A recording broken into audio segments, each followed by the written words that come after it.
Hello, everybody. I'm late right now because I had some difficulties with my platform that I do my lives on.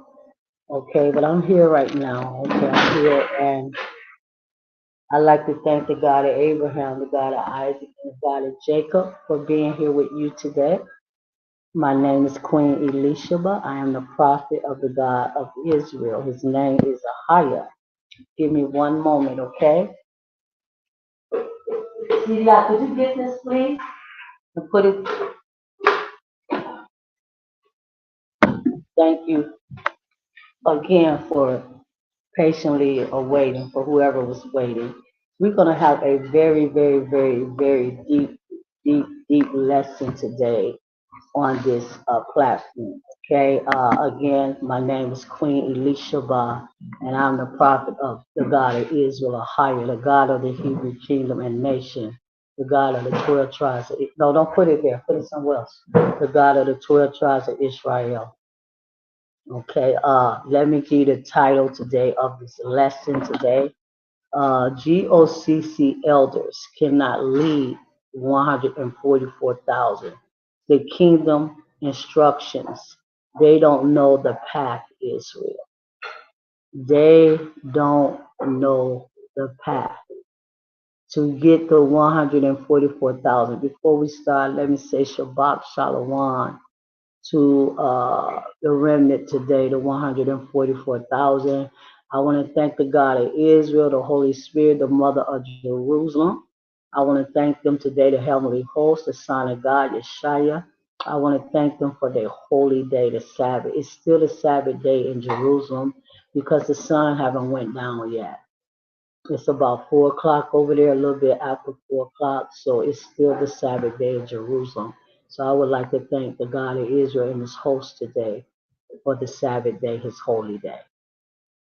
So uh, let me read the title again, GOCC Elders. Not only the GOCC elders, all the Hebrew is, sit down, bro, please. All the Hebrew Israelite elders. All the Hebrew Israelite elders. Okay? None of them can lead the house of Israel.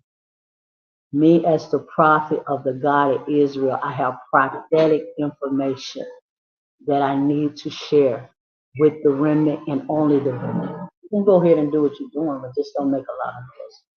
With the remnant and only the remnant. This information is divine. It comes from the God of Israel and the Mother of Jerusalem, the Holy Spirit. This is divine. You cannot get it from nowhere else other than a prophet of the God of the Hebrew kingdom. His name is Ahia. You won't be able to get this information nowhere else. As they can say in English, this is top secret information being revealed today to pull the cover off of all of these satanic, fake, false leaders. Okay, it's time. It's time for them to be exposed the way that they need to be exposed so the people can see exactly who they are and what they're trying to accomplish and what they are trying to do. Me, as the prophet of the God of Israel, this is my job. This is my job. GOCC elders cannot lead. Can't no elder, can't no pastor, can't no bishop cannot lead the 144,000, the kingdom. The 144,000 is the kingdom of the God of Israel. Okay, that's that new kingdom, that rising kingdom, the only kingdom that will stand. GOCC elders cannot lead the 144,000, the kingdom instructions.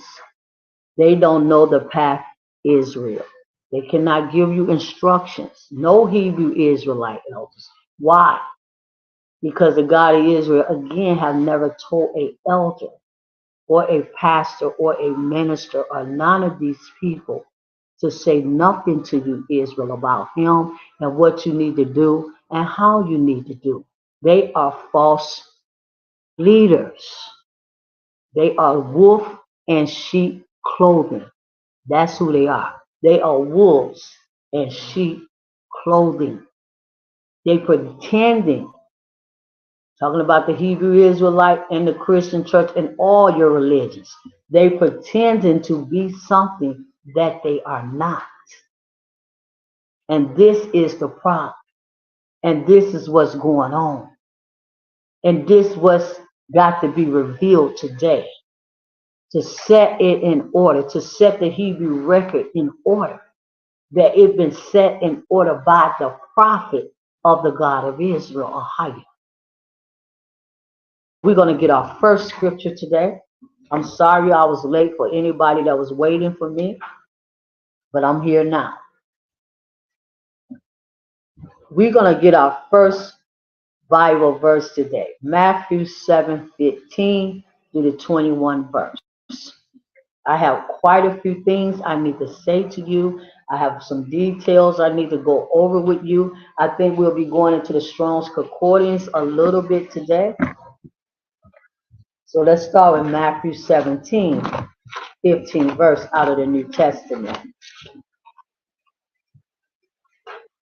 Matthew 17.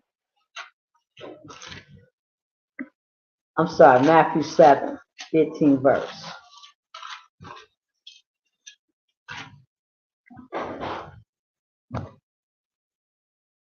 It reads like this. And I thank the God of Israel again, Ahia, the God of the Hebrew nation. I thank the Holy Spirit, the mother of Jerusalem, for what they are going to do right here on this platform today with their prophet. Beware of false prophets. This is what the Son of God told his disciples when he walked the earth with them. Could you open the window right here, bro? And bring my fan out here, please. This is what the Son, excuse me, people.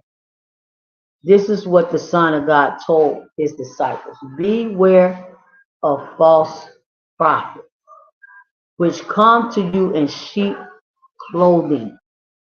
Okay? Sheep clothing. But inwardly they are raven wolves. You shall know them by their fruits. You shall know them by their fruits.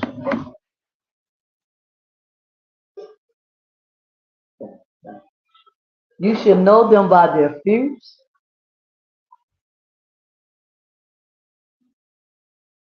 Do men gather grapes or thorns or figs or thistles? Even so, verse 17 of Matthew 7.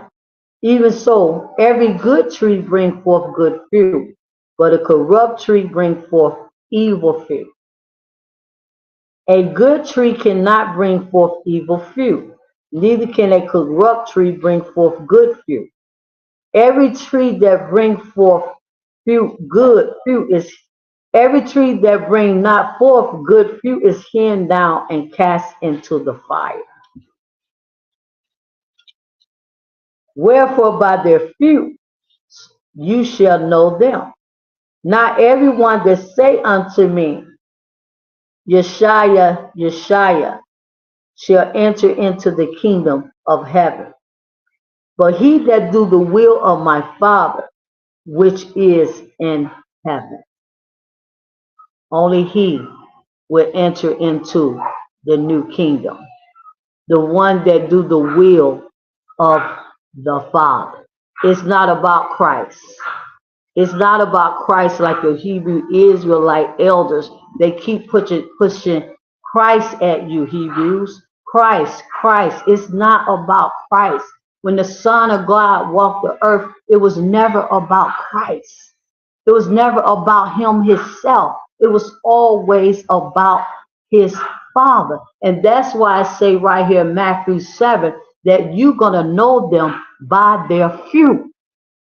You're going to know them by their fruit. Their fruit is the Hebrew Israelite elder, Gocc, and all the rest of them. Their fruit is that They pushing the Son of God and the Most High on you people. That's what they push. That's what their whole ministries is about. That's what the Christian church is about. Okay? All your religions, they got their gods that they pushing, but I'm just dealing with the Hebrew Israelites today. The GOCC Hebrew Israelite elders in the Christian church. They pushing Christ. Christ gonna do this. Christ gonna do this. Christ is here. We waiting on Christ. No, this is the fruit. This is the fruit. That's why the Son of God told Peter and them, you can tell them by their fruit. The things that they are saying to you, the way they are teaching you, the stuff they doing to you, you can tell them that they are not of the God of Israel. Because they're not teaching the doctrine of the Son of God when he came to this earth. They're teaching another doctrine. And I'm going to show you what doctrine they are teaching you, people. I'm going to show you exactly what doctrine. They're teaching another doctrine. They're not teaching the doctrine of the God of Israel. That's the doctrine that the Son of God was teaching. That's the doctrine that Peter, Paul, and all of the disciples was teaching. And they lost their life for it. Not this doctrine that you see GOCC teaching, the Hebrew Israelite teaching, the pastor church, the Christian church teaching. That doctrine is not the doctrine of the God of Israel that they are teaching. And that's why they're still alive today. That's why they are still alive today and not dead. Because they teaching another doctrine. The same doctrine that the Son of God came up against the Pharisees and the high priests. The same doctrine that he went up in their synagogues and their temple to correct them. That's the doctrine that they are teaching today. That very same doctrine. And you people don't know it. You people don't know it, and you don't understand what is being taught to you and what is being done to you. Okay? So their fruit is going to always reveal them that they are not of the God of Israel. I don't care how much they say, we Hebrews and we teaching the truth, and it doesn't matter if they said 1,000 times to you, but their fruit is not of the God of Israel. And this is the problem. The God of Israel never told no elder to do nothing for him. That is their fruit, that they want to take over the children of Israel. They want to take the prophet place and be in charge of the children of Israel. The Son of God, he was a prophet. The disciples, they was prophets.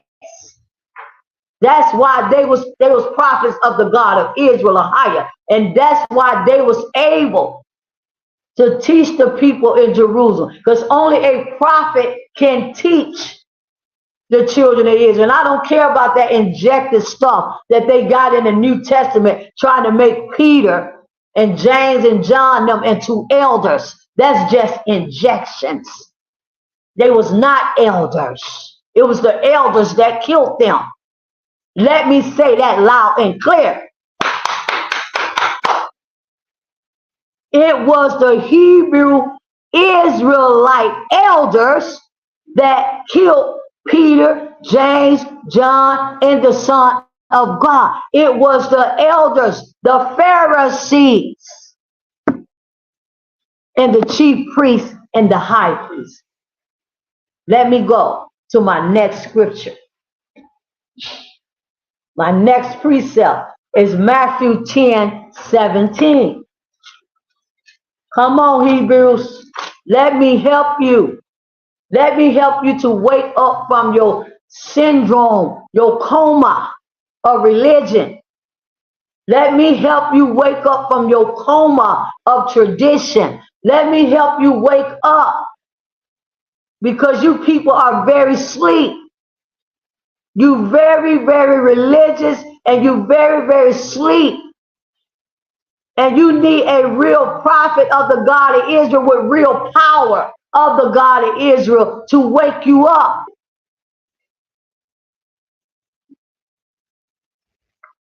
Matthew 10:17. It says, but beware of men. Matter of fact, let me go back to Matthew 7. I'll go back in a minute, because I want to look up some words in the strong concordance about raven wolves and sheep clothing. See, they pretending to be sheep when they really wolves. They pretending to, I'm talking about the Hebrew Israelite elders and the pastors and the bishops. Because the Christian church, the elders, the word elders represent, the word elder represent bishops, and it also represent pastors, and it also represent ministers. So you people are following the elders. The same elders that took down the Son of God, their children. It's just a tradition. It's just a religion. I'm going to go back to Matthew 7:15. But right now I'm going to Matthew 10, verse 17.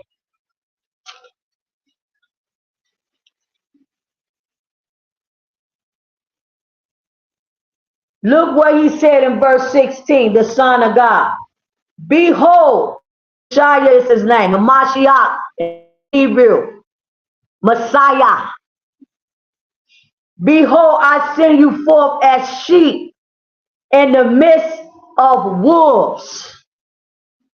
Be you therefore wise as serpents and harmless as doves. But beware of men, for they will deliver you up to the councils, and they will scourge you in their synagogues. And you shall be brought before governors and kings for my sake, for a testimony against them and the Gentiles. Okay? Let me help you with this precept right here. You are in the midst of wolves. All these religions all over the earth. And I'm speaking to you prophetically. What I know from the God of Israel, the God of Abraham, Isaac, and Jacob. All these ministries all over the earth, Ahia is his name, are full of nothing but wolves. They are wolves. Why are they wolves? Why are they wolves? Because they teach you against the real God. That's number one. They teach you against the God of Israel. They teach you against the God of Abraham, Isaac, and Jacob. And they teaching you, the Hebrew Israelites, they teaching you about the Most High, which we're going to get into that later, who that is. And they teaching you about Christ. Okay? We're going to get into all of that later. In the Christian church, they teaching you about Jesus and Jehovah. That's why they are wolves in sheep clothing, because number two, they don't know the God of Israel. None of them. All your ministries and churches and who are all over the earth, none of these people know the real God, and they don't know the God of Abraham, Isaac, and Jacob, and they don't know the God of Israel. They don't know him, and they can't hear him, and they don't understand him. So this is what makes them a wolf. Because the God of Israel, Ahijah, ain't never told them to lead the children of Israel. He ain't never told them to set up no church. He ain't never told them to set up no ministry. He ain't never told them to do what they doing up in this earth today. He never told them nothing. Why? Because they are only elders. And he only speaks to his prophets. That's number 3. So look at what the Bible is saying right here in Matthew 10:16. He said, behold, watch out, Peter. Watch out, John. Be careful. I'm going to send you out. I'm going to send you forth as sheep. See, he talking to his disciples because they was prophets. He going to only send a prophet out. The Son of God was a prophet. John the Baptist was a prophet. Elijah was a prophet. Jeremiah was a prophet. Ezekiel was a prophet. Moses was a prophet. They was all prophets, not elders. So you people are totally out of order with the God of Israel. You don't know his order. You don't know his way. You don't know what the God of Israel wants up in this earth.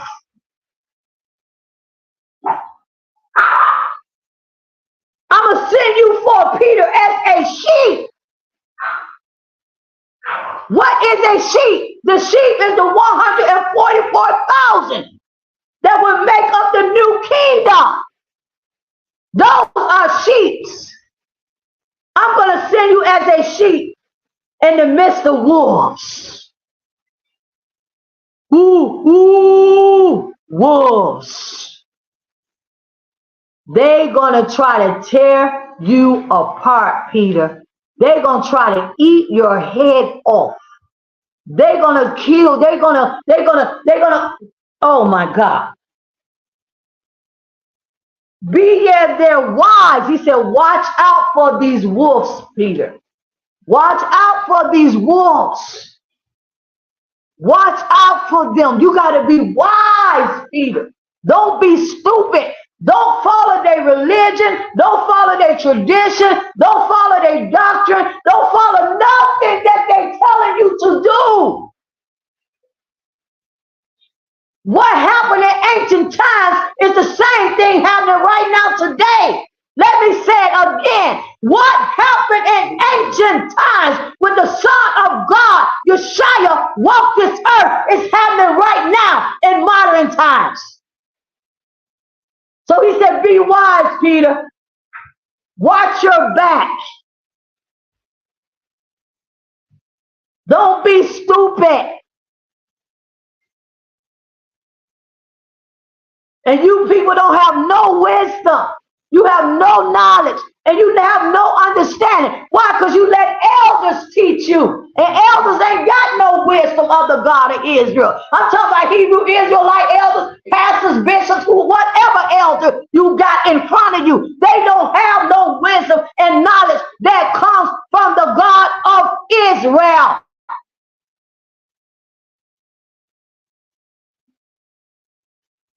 Look what he said in the 17th verse. But beware of men. Beware of men. Beware. They coming at you, Peter. They coming at me too. Them elders and the high priests, the Pharisees, they coming at me. Beware of these men. They're going to come at you just like they came at me.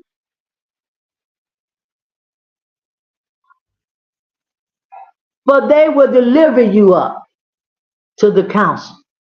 Who is the council? The Sanhedrin. That's the council that they delivered the Son of God up to. It was the Sanhedrin. That was the counsel that they delivered. Peter, Paul, James, all of them. They delivered them up to the Sanhedrin. The Sanhedrin, it was made up of 70 men with the Romans at the head. The Romans was the chief priest of the Sanhedrin.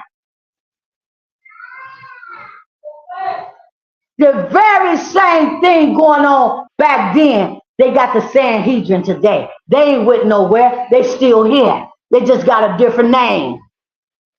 They know who they is, but you don't know who they are.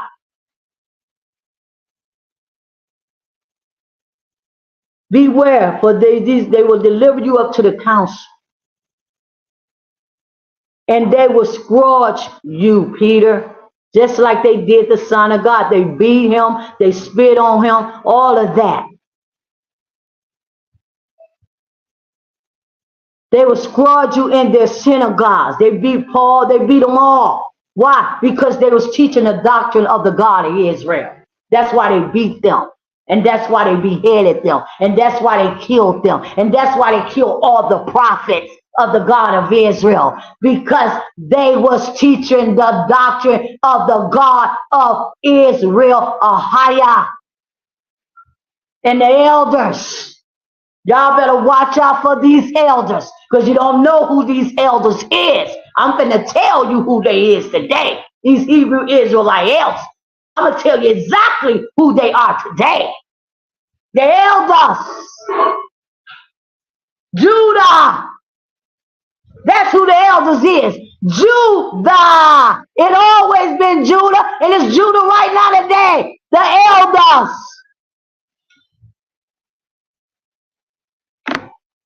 The elders that's running your Hebrew Israelite ministries. They the same ones. They're children that took down the Son of God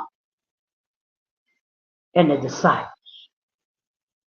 Verse 17, they're going to scourge you in their synagogues. That synagogue today would be the New World Order. The New World Order. The New World, one world religion. That's the order. One world and one world religion. One God that you got to serve in that order. With Satan at the head of that. They're going to beat you in their synagogues. And you shall be brought before the governors. Nobody but the government. The New World Order will be made up of the governors of all these cities and all these countries in the world. They all confederate together against the God of Israel. They always been against the God of Israel. They always been against the God of Israel. Prophets. And that's why they killed all of them in ancient times. And they're going to try to do the same thing again today. They ain't after you 90%. They already got y'all beast people. They after the remnant. They after the 144,000. That's who they after. They was after Peter, James, and John. Why? Because they was the remnant. They was part of the remnant.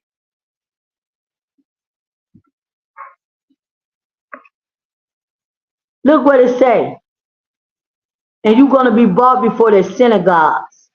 And you shall be brought before the governors and kings. Governors. Gentile governors. Rome. The Romans was in charge of Jerusalem in ancient times. Yes. And you're going to be brought before their kings, Gentile kings, for my sake, for a testimony against them. Who is them? I'm reading Matthew 10:18. Who is them? Them is the elders. Them is the Jews. Them is the Hebrew. It say against them and the Gentiles. The Gentiles is the high priest. and the chief priests. And the Pharisees was the children of the Hebrews, the elders. They was the Pharisees. And they all made up the council, which is the Sanhedrin. With the Romans, the chief priests being over the Sanhedrin. The Pharisee and the Sanhedrin, see, is made up of religion, politics, and justice. Those are the three things that the Sanhedrin was put in place for. Religion. That religion was Judaism back then.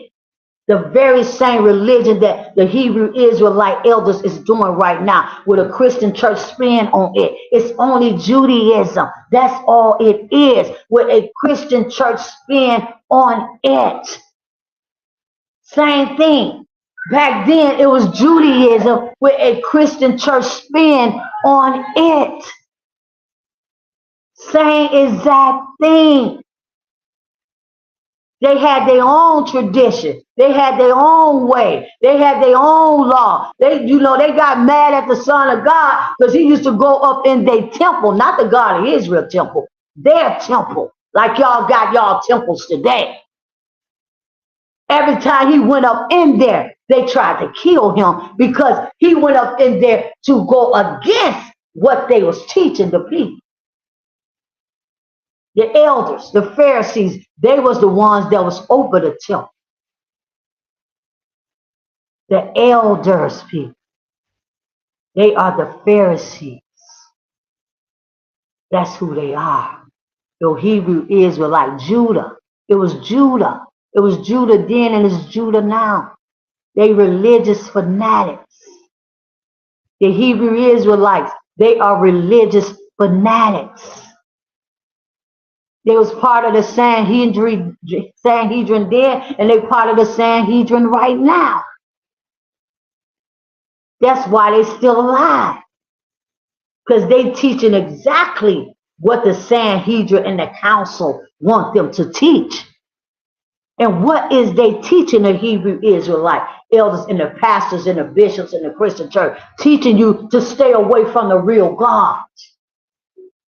Teaching you another God, teaching you against a higher, the God of Israel, teaching you that his name is Jesus, teaching you that his name is Jehovah, teaching you that his name, his title is the Most High, teaching you that his name is Yah, teaching you that his name is Jah, teaching his name is Jehovah, teaching you that his name is YHWH, teaching you that his name is Yahweh, teaching you against the real God. That is why they had the Sanhedrin back then to come against the God of Israel, to war against the God of Israel, to keep the God of Israel people, the children of Israel that was in Jerusalem, Benjamin, Levi, and Judah in darkness. The same thing that they did then, they doing now through their religion. So the Sanhedrin is made up of politics. Politics is you got to vote somebody in, Hebrews, to be over you. Same thing was happening in Jerusalem. They had voting way back then, people. I'm telling you, people, this is ancient, what is going on in this earth today with the elders.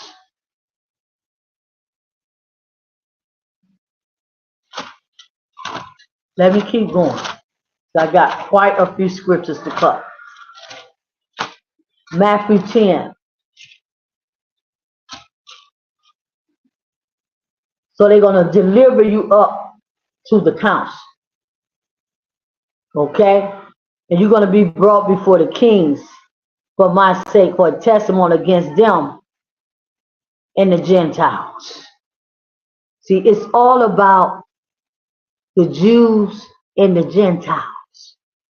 See, the Jews is the Hebrew Israelites today that's teaching you that they the new priests, and you know, the Most High is telling them to teach you and show you something. That's them. That's the Jews. That's the Hebrews. And the Gentiles It's the Christian church pastors too that, you know, they say they Gentile, T.D. Jakes and all of them. They believe they Gentile. And then you got the white folks and Africans and all of them.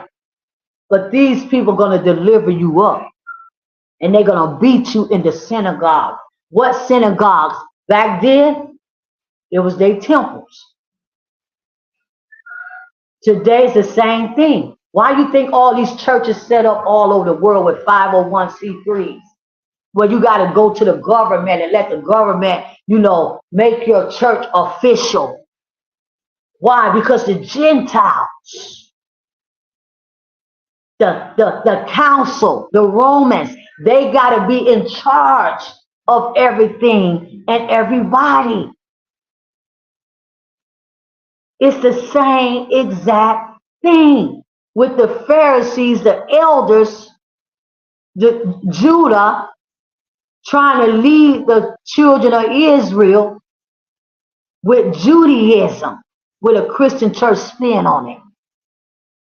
That's not of the God of Israel. It's totally against the God of Abraham, Isaac, and Jacob, or higher, what they are teaching you. And I'm going to prove that to you today. I'm going to prove that all these religions, all of them,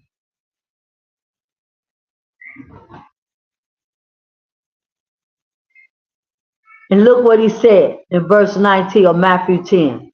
But when they deliver you up, he said, when they deliver you up, Hebrews, to the new world order, which is already here in the earth.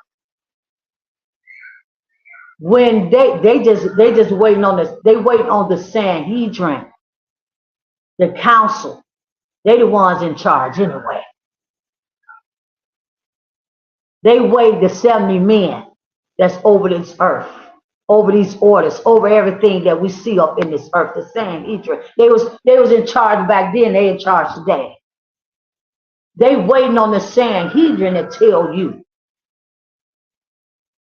when to start taking you down with the new world order. When they say it's time, but it's already in the earth. Believe me, people. Everything is already ready. Everything is already in place. Everything is ready to go.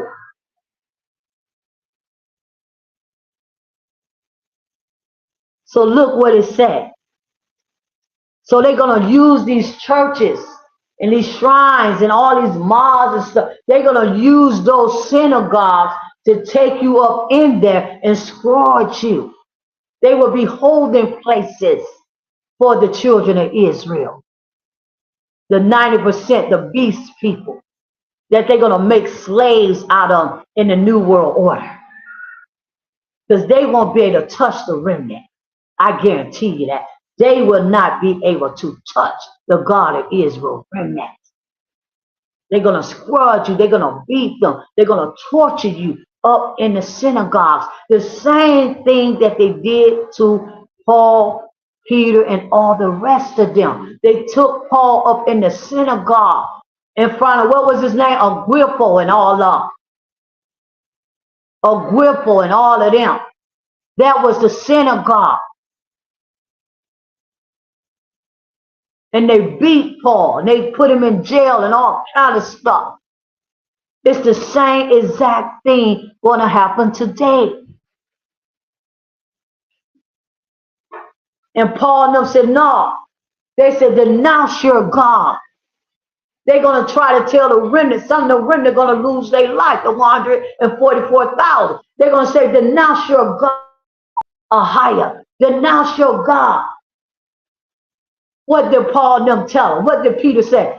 You can take my life. You can do whatever you want to do, but I'm never going to denounce my God. And that's where some of the 144,000 going to lose their life for the testimony.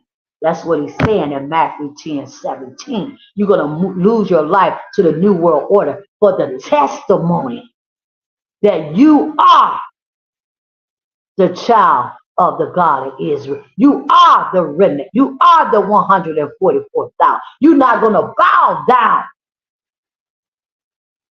even if it costs you your life. Don't sit in front of me, please. Put your head down. Even if it costs you your life. So look what he said. They're going to deliver you up, verse 19. Take no thought how to what you shall speak, for it should be given you in that same hour. Okay.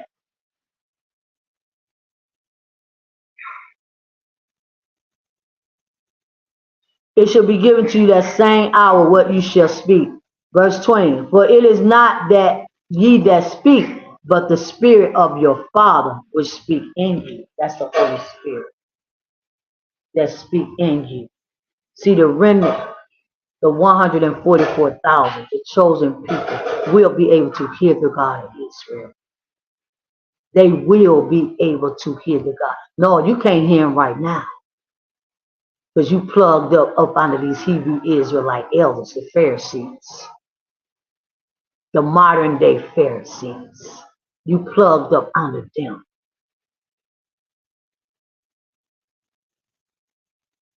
The God of Israel sent his son in the earth to save, to help Israel to come away from up under the Pharisees, the elders, and the chief priests. But did they listen to the Son of God? Did they do what the Son of God told them to do? Judah, Benjamin, and Levi? Absolutely not. Next precept. Matthew 16, 6 to 11 verse. Matthew 16, 6 to 11 verse.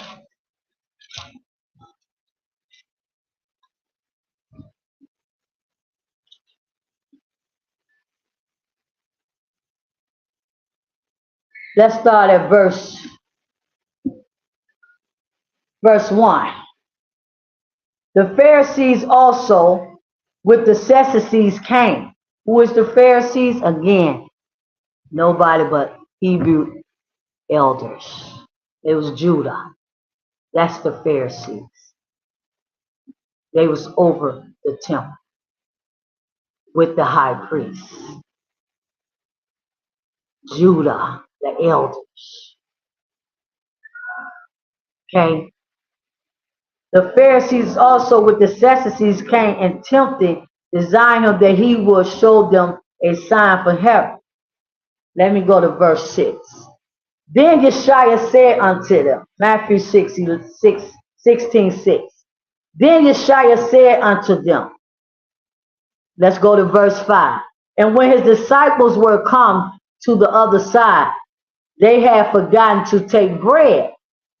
Then Yeshua said unto them, take heed and beware of the leaven of the Pharisees and of the Sadducees. And they reasoned among themselves, saying, it is because we have taken no bread. Which when Yeshua perceived, he said unto them, O ye of little faith, why reason ye among yourselves, because you have brought no bread? I'm not talking about no bread, Peter. I'm not talking about no food, James. I'm talking about the Pharisees, the ones that's running all your temples and all your churches in Jerusalem, the ones that's over with the Sanhedrin, the ones that is involved with the Romans, Judaism. That's who I'm talking about. I ain't talking about no bread. I'm talking about the Pharisees, these wolves that's going around and like they are sheep, but they are raving wolves because they hate the Son of God. Me, they hate the doctrine of the God of Israel, what I'm talking about. And they don't like you, Peter, John, and James. Why? Because I am teaching you against their religion, against their Judaism, against their Christianity, against their way. Get away from me, please. You ain't gonna do that in front of me. Get away from me. Thank you. Need you sitting there nodding in front of me. Please, bro. Go lay down. You sleep.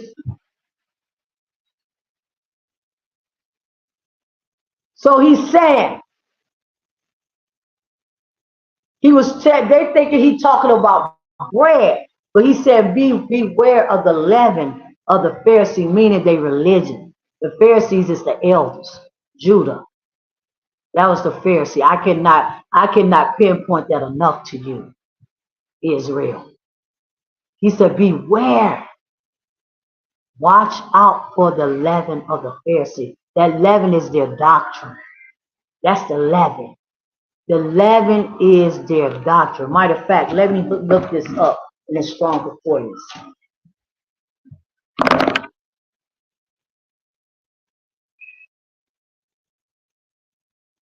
Matthew.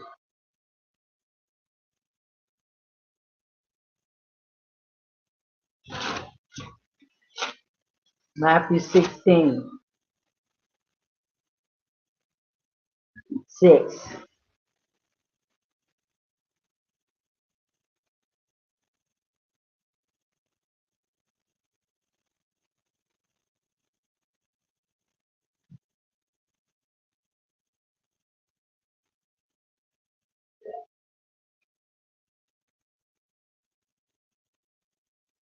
When you look up the word Pharisee right here, and Matthew 16, 6, the word Pharisee is Greek number 5330, a separatist. What do you think the Hebrew Israelite elders are? Gocc and Eeiep now. They are separatists because they're teaching you about another God, the Most High. They're teaching you another way other than what the God of Israel told the children of Israel, Moses, in the wilderness. Can't no elder ever teach you nothing. So they trying to be over you when that's not the God of Israel law or way for them to be over you. So this is the leaven of the Pharisee, is that they want to teach you another God. They separatists. When you look up Pharisee, that is exclusive religious. Your Hebrew Israelite, your Christian church, all of y'all people are religious. A Pharisee, that is Jewish secretary, Pharisee, which is an elder. No, they wasn't Jewish, they was Jews. They was Hebrews. Okay? Come on. So he said, I ain't talking about no bread, Pete. And he said right here, verse, O ye a little faith. Matthew 16:8. O ye a little faith. Why reason you among yourselves? Because you have brought no bread. Why are you reasoning among yourself? What are y'all talking about, Peter? Do you not yet understand, neither remember the 5 loaves of the 5,000, how many baskets we took up? Neither the 7 loaves of the 4,000 and how many baskets you took up? How is it then, verse 11 of Matthew 16? How is it then that you do not understand that I spake it not of you concerning bread? I'm not talking about no bread. I'm talking about the religion of the Pharisees and the Sadducees, the elders, the high priests. That's what I'm talking about. The separatists, the ones that's against the God of Israel, my Father. The ones that's got their own doctrine and their own religion and their own tradition and their own way. That's what I'm telling you to beware of. Because they're going to come after you just like they coming after me. To kill you and to take you down. Okay? So look what he said. You don't got no faith, Peter. You don't understand what I'm saying to you. And you people, you Hebrew Israelite and Christians, y'all don't understand what I am saying to you as the prophet of the God of Israel. Why? Because you don't have the God of Israel in you. You're serving another God, and you're serving religion, and you follow the Hebrew Israelites. And they will never, ever, ever be able to show you the path of the God of Israel. And they'll never, ever, ever be able to show you the way of the God of Abraham, Isaac, and Jacob. And they will never, ever, ever, ever be able to show you or tell you nothing that the God of Israel want you to know. Because you right there alone, you are stuck. You are stuck just like the children of Israel when they was in the wilderness. They were stuck in the wilderness. Why? Because they kept listening to the elders. And I'm going to that in a minute. So look at what he said in verse 11. How is it that you do not understand that I speak it not of you concerning bread, that you should beware of the leaven of the Pharisees and of the Sadducees, boiling. When you look up the word leaven in the Greek, it means boiling. What is boiling? What is boiling? Their religion. What is boiling? Them teaching you another God. What is boiling? They're teaching you against the God of Israel, Ahia. What is boiling? Beware of these wicked leaders. Beware, Peter. Beware, James. Beware, John. They are religious fanatics. They only care about their religion. They only care about what they want. They only care about what they need, what they got to have. What their daddy Pope done told the Potiphar back then. What their Potiphar done told them to do. That's all they care about. They're going to deliver you up to the new world order. Yes, let me say it again, loud and clear. Your elders and your pastors and your bishops and your ministers and your apostles and your prophets and your evangelists, all of them people is going to deliver you up to the Sanhedrin. They're going to deliver you up to the new world order. This is their job. This is what all these religions were set up all over the earth to do, to deliver you up to Satan, the beast, to be his people, to deliver you up to the new world order, so you can be slaves to the new world order in this earth. Their new world that they're trying to build, their world of technology. You people don't understand what's going on prophetically. They're going to deliver you people up, all your pastors and bishops and elders.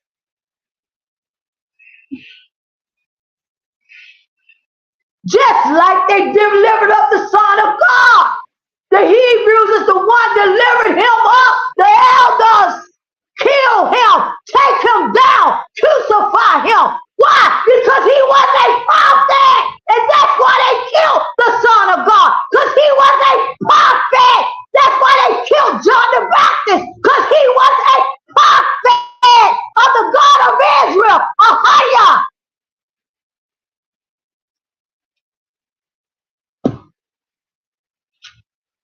Thank you, God of Israel. Thank you, God of the Hebrew king. Ahia. They don't want no prophets.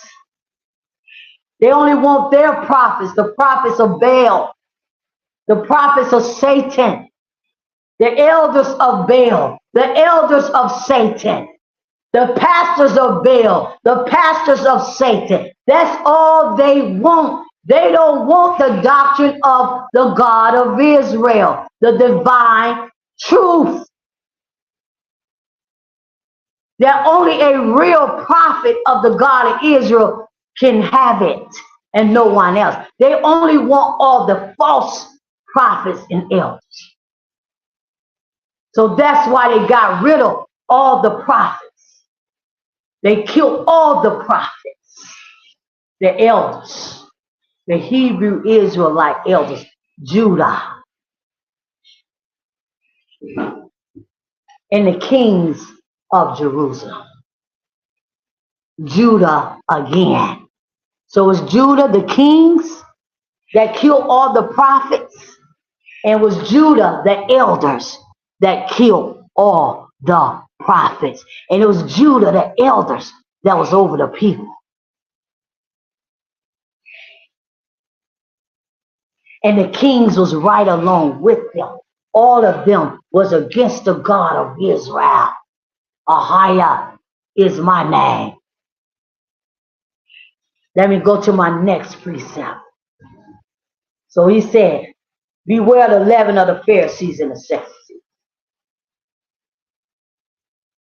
Look what it said in Matthew 16:12. Then understand they how that he bade them not beware of the leaven of bread. I'm not talking about no bread, John, but of the doctrine. What did I just tell you, Hebrews? What did I just tell you? That the doctrine, the bread that the Son of God was talking about, the leaven, I said. He wasn't talking about no bread. He said the leaven. I just told you that the leaven was their religion and their doctrine. Now the Son of God right here in Matthew 16:12 is about to prove what I just said to you to be true.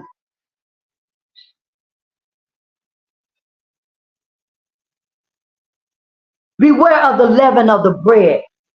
Well, beware of the leaven, it say, then understood how that he bid them not beware of the leaven of the bread. So they understood that he wasn't talking about no bread, but of the doctrine of the Pharisees and of the Sadducees. The doctrine of that Sadducees is just another group of people. They was Hebrews too. Yeah, they was Hebrews also that believed. They didn't believe in the resurrection. They didn't believe in, the Holy Spirit, that a man can have a spirit in him. That was another religion that they had in Jerusalem. The Sadducees, they was over that religion. You got that same religion going on today, where you got these churches and these ministries where they don't believe that in the Spirit. They don't believe in the Holy Spirit. They don't believe in the resurrection. Same exact stuff went on then is going on now. So he said, beware of these people, because they got their own doctrine.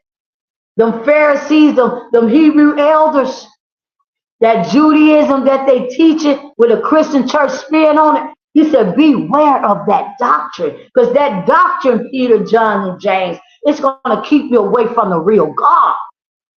That doctrine is going to keep you away from the God of Israel. That doctrine is going to keep you delusional. That doctrine is going to keep you walking around like a zombie up in this earth. That doctrine is going to keep you walking around like you dead and ain't got no life in you and ain't got no joy and ain't got nothing in you. All you got in you is religion. That's all you got. That doctrine that they're going to teach you, the elders, the Pharisees, that doctrine that they're going to teach you is going to make your life a living hell up in this earth. And that's exactly what that doctrine have done up in this earth, have made your life a living hell. Hebrews, and back in ancient times when the Son of God walked the earth, Yeshua, it made the children of Israel, the Hebrews that was living in Jerusalem back then, it made their life a living hell. That's why the Romans came in 70 AD and took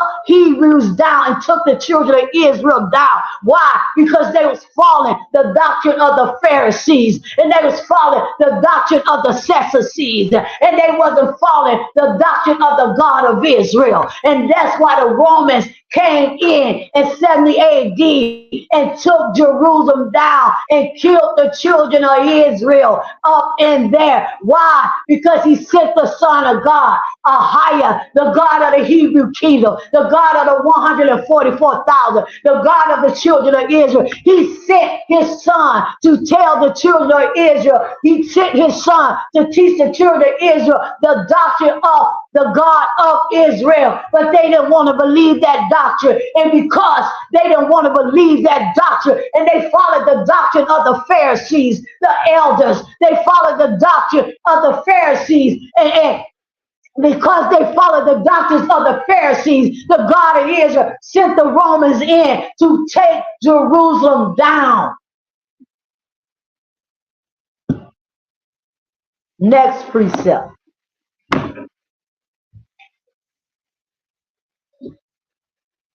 Matthew 16:21. Same chapter, 21 verse. 21 verse. Gocc elders cannot lead the 144,000 the kingdom instructions.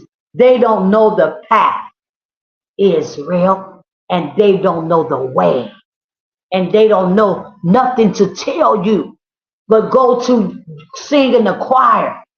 Let's have an event. Keep the Sabbath. Keep the holy days. That's all they know to tell you. They don't have the divine instructions that comes from on high, that comes from the mother of Jerusalem, the mother of Israel, the Holy Spirit. They don't have it. They cannot hear her. They don't know her. They don't understand her. They don't even speak about her. They don't even talk. I'm talking about the Hebrew Israelite elders, the Pharisees. They don't even talk about the Holy Spirit. They don't even talk about faith. They don't even talk about believing in the God of Israel. They don't even talk about loving the God of Israel. They don't talk about none of that. They don't talk about nothing. All they talk about is the government, the Sanhedrin. Why? Because they want you to be afraid of the Sanhedrin. So they got to push the Sanhedrin on you. So you will be afraid of the Sanhedrin. And so you will obey the Sanhedrin when the New World Order comes. Okay? They're pushing the Sanhedrin, the government, on you for a reason. And that's all they talk to you people about, Hebrews. That is the doctrine of the Pharisees, the elders.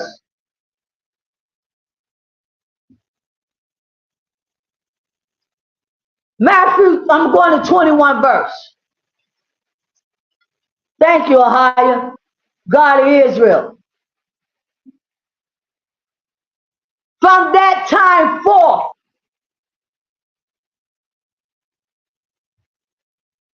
began Yeshua to show unto his disciples how that he must go up unto Jerusalem and suffer many things of the elders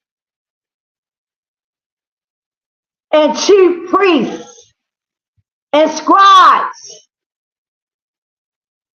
and be killed and be raised again the third day. Should I say it again to you, Hebrews? The Son of God told Peter, the prophet, because that's exactly who he was. He had the keys to the kingdom. He ain't going to get no keys to the God of Israel kingdom unless he is a prophet. No, Peter was not an elder. That's an injection in the New Testament. So he told his disciples, his prophets, I'm going up to Jerusalem and I'm going to suffer many things of the elders.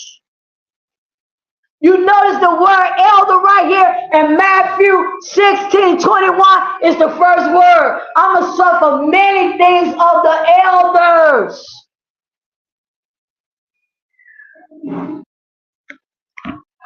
Let me pull this up in a strong concordance.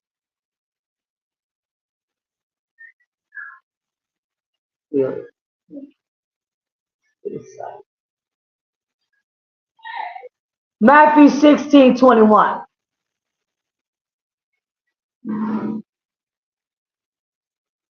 From that time forth began Yeshua to show unto his disciples how that he must go unto Jerusalem and suffer many things of the elders. Let me pull up the word suffer. And Greek. It's Greek number 3958 for the word suffer. Bro, do you have something on the stove? Okay. The third form used only in certain tenses for it. Look what the Son of God suffered when he went to Jerusalem, his own people, his own city, his own country, his own land. That's why he did so many things outside of Jerusalem, because he didn't have no honor in his own land, his own city, among his own folks. They was trying to kill him too and turn him in unto the elders and the chief priests, the Pharisees.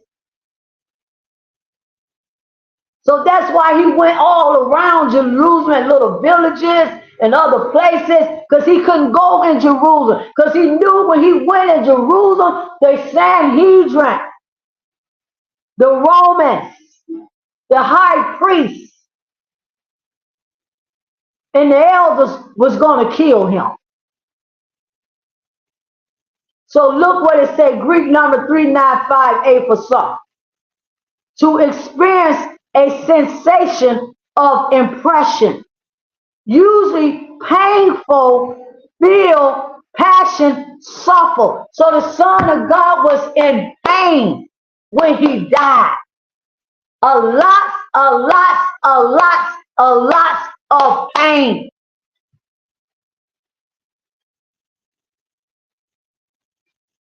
And he said the elders, the elders, I'm going to suffer many things, he said. Verse 21. Greek number 4183 for many things. Matthew 16:21. The Bible verse I'm reading. Much, he said. Many things mean much in the Greek. Greek number 4183. Many, largely, mostly, abundantly, long, great, plenteous. He suffered many things, a lot of things the Son of God suffered when he went to Jerusalem. Great things. He didn't have no pretty life where you need to sing about his life and talk about the cross and wear a cross on your neck and, you know, all of that. Communion on Sunday and, you know, the Hebrew Israelites got communion out. He didn't have no pretty life. So why are you people celebrate a man's life that had plenty of pain and plenty of misery and plenty of sorrow? When he walked this earth, he didn't have no pretty life. He didn't have no good life. Why? Because you not celebrate the real Son of God. You celebrate your God. His name is Jesus. His name is Jehovah.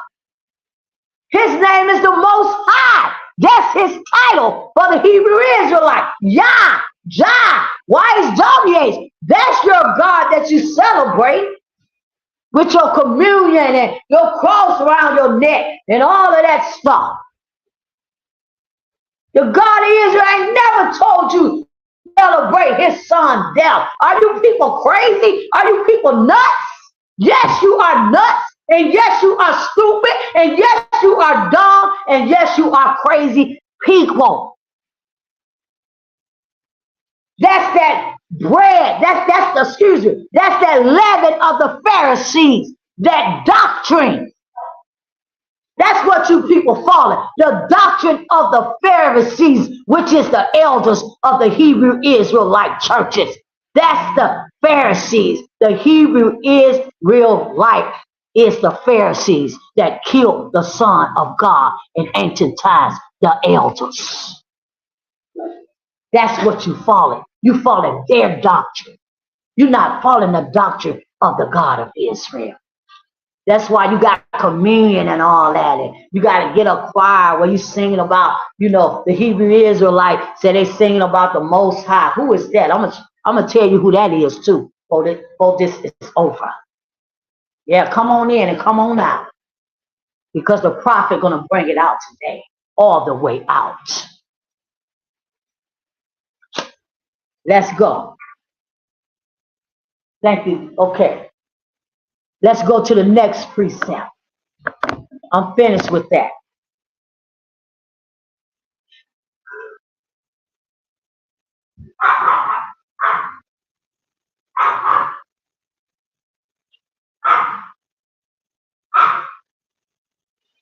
Look what he said. I'm going to suffer many things, Matthew 16:21. I'm going to be here 2 more hours. Yes, why not? Many things, he said, of the elders. Many things. The elders is the one tormented the Son of God. The Hebrews. Judah. Judah is the one that tormented the Son. They beat him. They spit on him. Slapped him with their hand. Punched him in his face. All kind of things Judah did. They are the Pharisees. They are the elders. He said, I'm going to suffer many things, Peter. Many things of the elders. They're going to beat me. All kind of things, Peter, they're going to do to me.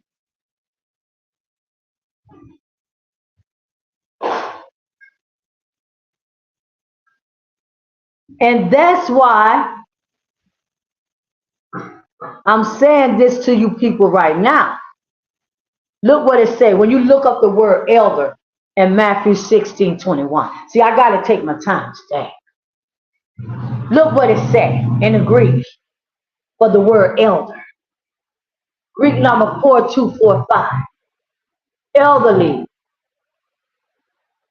older, senior, especially in Israelite. Listen to me, people. I ain't talking about no Gentile when you see the word elder in the New Testament. When you see the word elder in the Old Testament, it's talking about Hebrews. It is a Israelite. That's the ones that beat the Son of God down to the ground and hung him on the pole or the cross, whatever y'all people want to call it. The tree. They the one nailed them up, all that with the centurion soldiers, the Roman soldiers. The elders was right there watching it all. The Hebrew Israelite, the Pharisees. Your elder Kai never brought this out, have you? And he never will. Because guess what? He don't have divine understanding. He don't have divine knowledge. And he don't have divine instructions. So he can never, ever. And he ain't trying to bring nothing out like this, no way. Because he want to stay in charge of the children of Israel. Until the God of Israel knock him clean off of his feet, on his back. Because that's what's going to happen. That's exactly what's going to happen. So I'm looking up the word elder for Matthew 16:21. Okay? It's Greek number 4245. So you don't understand who these elders are that's over these Hebrew Israelite ministries. I'm showing you who they was in ancient times, and I'm gonna show you who they are in modern times. Because the same people they was in ancient times is the same people they are in modern times. The Hebrews, Judah, Pharisees. It said Greek number 4245 for the word elder. It said a Israelite, a Sanhedrin. Yes, a Sanhedrin, also figuratively a member of the celestial council or Christian Presbyterian elder. So the Son of God is telling Peter, Peter, when I get back to Jerusalem, I'm going to suffer many things of the elders and the chief priests. They're going to beat me to death. They're going to kill me. And when you look it up in the Greek, the word elder, it's an Israelite. So that was a Hebrew. That was Judah that killed the Son of God. Why did they kill the Son of God? Why did they take the Son of God, the Pharisees, the elders, Hebrews, to the Romans? So Caiaphas, the Roman, the chief priest, told them, yes, we're going to kill him. Why did the Hebrews, the Israelite, Judah, do that? And I'm going to tell you why they did it. I'm going to show you today, people, why they did it and why they're doing it today. They are of the Sanhedrin. Judah was a member of the Sanhedrin in ancient times. They're the ones that took the Son of God to Cyprus, the chief priests. They was of the Sanhedrin. They was a member of the celestial council. Pharisees, that's who they was. They was over Judaism. And it says here that they was also Christians. So this is what you got going on right now. In ancient times, they killed the Son of God and all the disciples because they wouldn't follow their doctrine and their religion and their way. And today, right now today, they are still members of the Sanhedrin. Y'all just don't know a Hebrew Israelite. Y'all don't know this stuff. Them elders that's over these camps and these ministries and these churches, they are members of the Sanhedrin. Believe me what I am saying. It is an order that they are doing. It's religion that they are doing. It ain't got nothing to do with the God of Israel or higher. It have nothing to do with the God of Abraham, Isaac, and Jacob. It have everything to do with a doctrine, the same thing that they took the Son of God down for, because he wouldn't follow their doctrine. It have everything to do with a doctrine today. And that's why you people are so lost, messed up, destroyed, don't know which way to do, don't know what, you don't know nothing. All you know is their doctrine and their religion. Let me keep going, people, please. I'm glad you heard that little bit. So look, the elders was over the Sanhedrin. They was part of the Sanhedrin. Ain't nothing but a bishop and a pastor. They part of the Sanhedrin today. They part of the council today. They already talked to your bishop.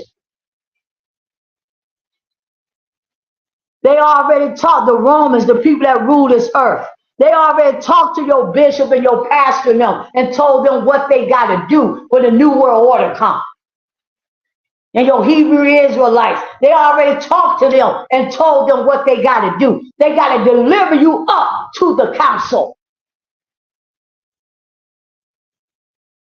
Let me go to my next precept. Colossians 2:8.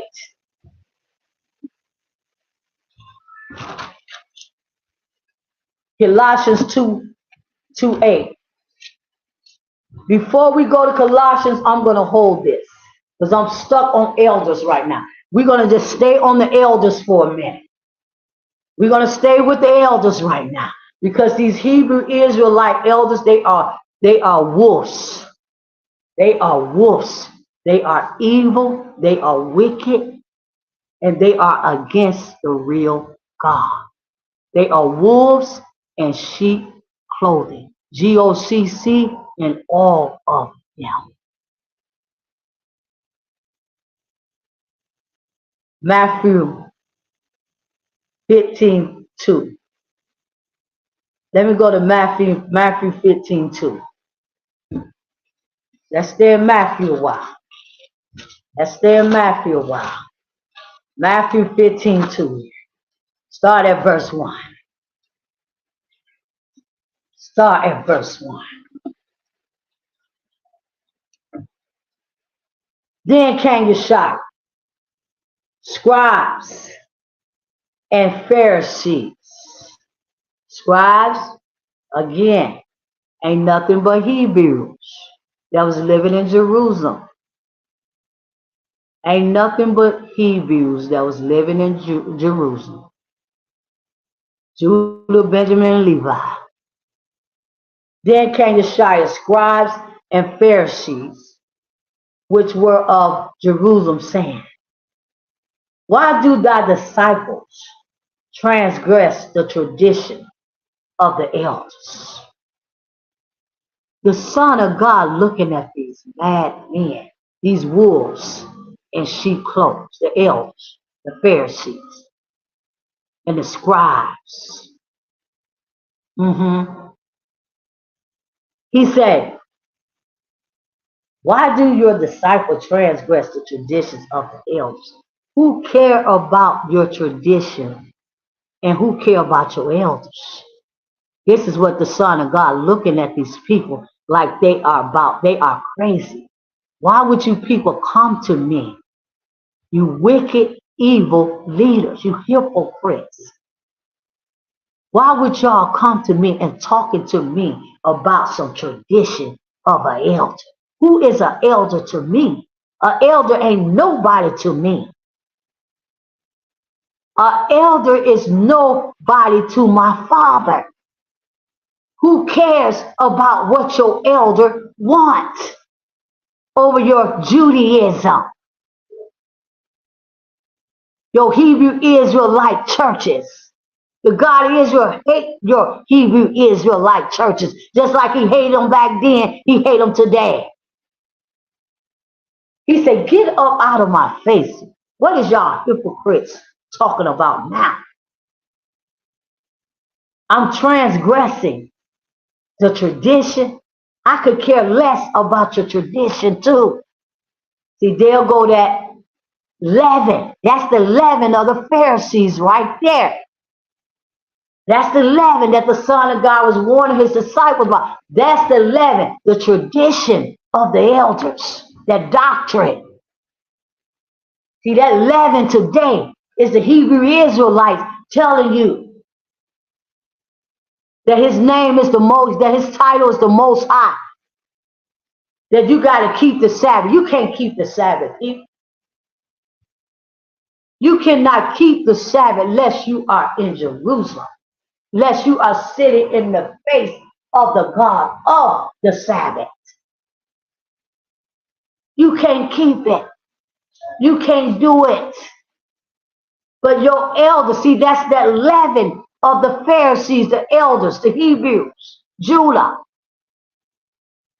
Keep the dietary law. How you going to keep a dietary law if you ain't got no food? You got to run up in a supermarket and grocery stores and buy some food to keep the dietary. Come on, people. You can't do it. Again, that's the leaven of the Pharisees. So the Son of God, they coming to him with badness. And he looking at them like, you know what? Y'all ain't nothing but mad men to me. And he said, You ain't washing your hands for the tradition of the elders. Religion. Some religion that the Hebrew Israelite elders, the Pharisees set up in ancient times. Before the Son of God even came to the earth. They had already set all that stuff up. And that's why they killed him, because he wouldn't obey their traditions and their doctrine. And he didn't care what they did to him, because he had to do what his father sent him to do. And that was to bring forth truth. And that's to bring forth divine truth. And all these Hebrew Israel elders, they talk about truth. We giving you the truth. We the truth. What truth? What truth? You are a Pharisee. You are an elder. You are a hypocrite. You are a wolf in sheep clothing. Telling the people pay tithes and all that. I'm going to get to that later. Look what he said. And why do your disciples transgress the traditions of the elders? But they wash not their hand when they eat bread. But he answered and said unto them, and why do you also, hypocrites, Hebrew Israelite elders, Pharisees, why do you also transgress the commandment of God by your traditions? How are your Hebrew Israelite elders and your Christian churches transgressing the commandments of God by your traditions? You can keep the Sabbath day and you can't keep the Sabbath. Singing in the choir. The God of Israel hate choirs. Setting up ministries all over. The God of Israel never told you to do that. Calling on the wrong gods and false gods. That's your traditions of the elders. You know who they was calling on? Back in ancient times, the Pharisees, the Hebrews, Judah, they was calling on Zeus, all them gods of ancient times. That's who the Hebrew Israelites, the elders, the Pharisees was calling them. And when the Son of God came and said he's the Son of God, and he taught the disciples the name of his Father, Ahiah, they had a problem with it. Just like they have a problem with it today. I don't care what GOCC say. He hide behind Ahiah. But is he talking about Ahiah? Absolutely not. Is he teaching you about Ahiah? Absolutely not.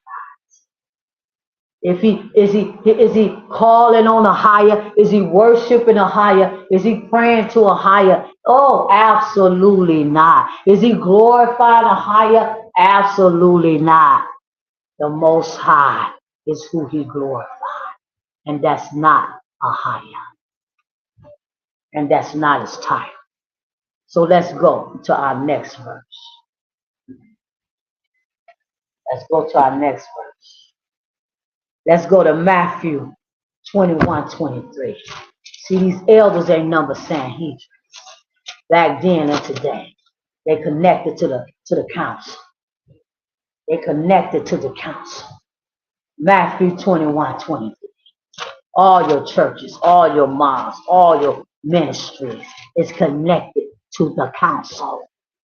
And the council is in charge of them. Matthew 21:20. Come on. Come on. Can't tell the 144,000. They don't have it. And they can't hear the God. They don't have no divine instructions like I do as prophet to lead the 144,000, the children of Israel. Yeah, what time is it in Jerusalem right now? It's about 6 o'clock in Jerusalem almost. It's going to get dark in Jerusalem at 7:28 or 7:30 today. and the Sabbath will be over all over them. Again, you cannot keep it nowhere but in Jerusalem. Okay, Matthew 26:20. See, that's that leaven. That's that other doctrine. 16, 26, 23, it says,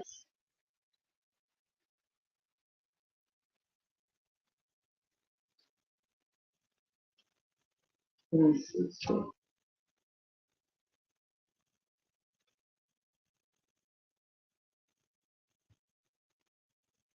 let's skip that one. No, Matthew 21:23. I'm in 26 verse.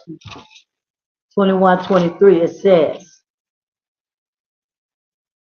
and when he was gone unto the temple, talking about Yeshua, the chief priests,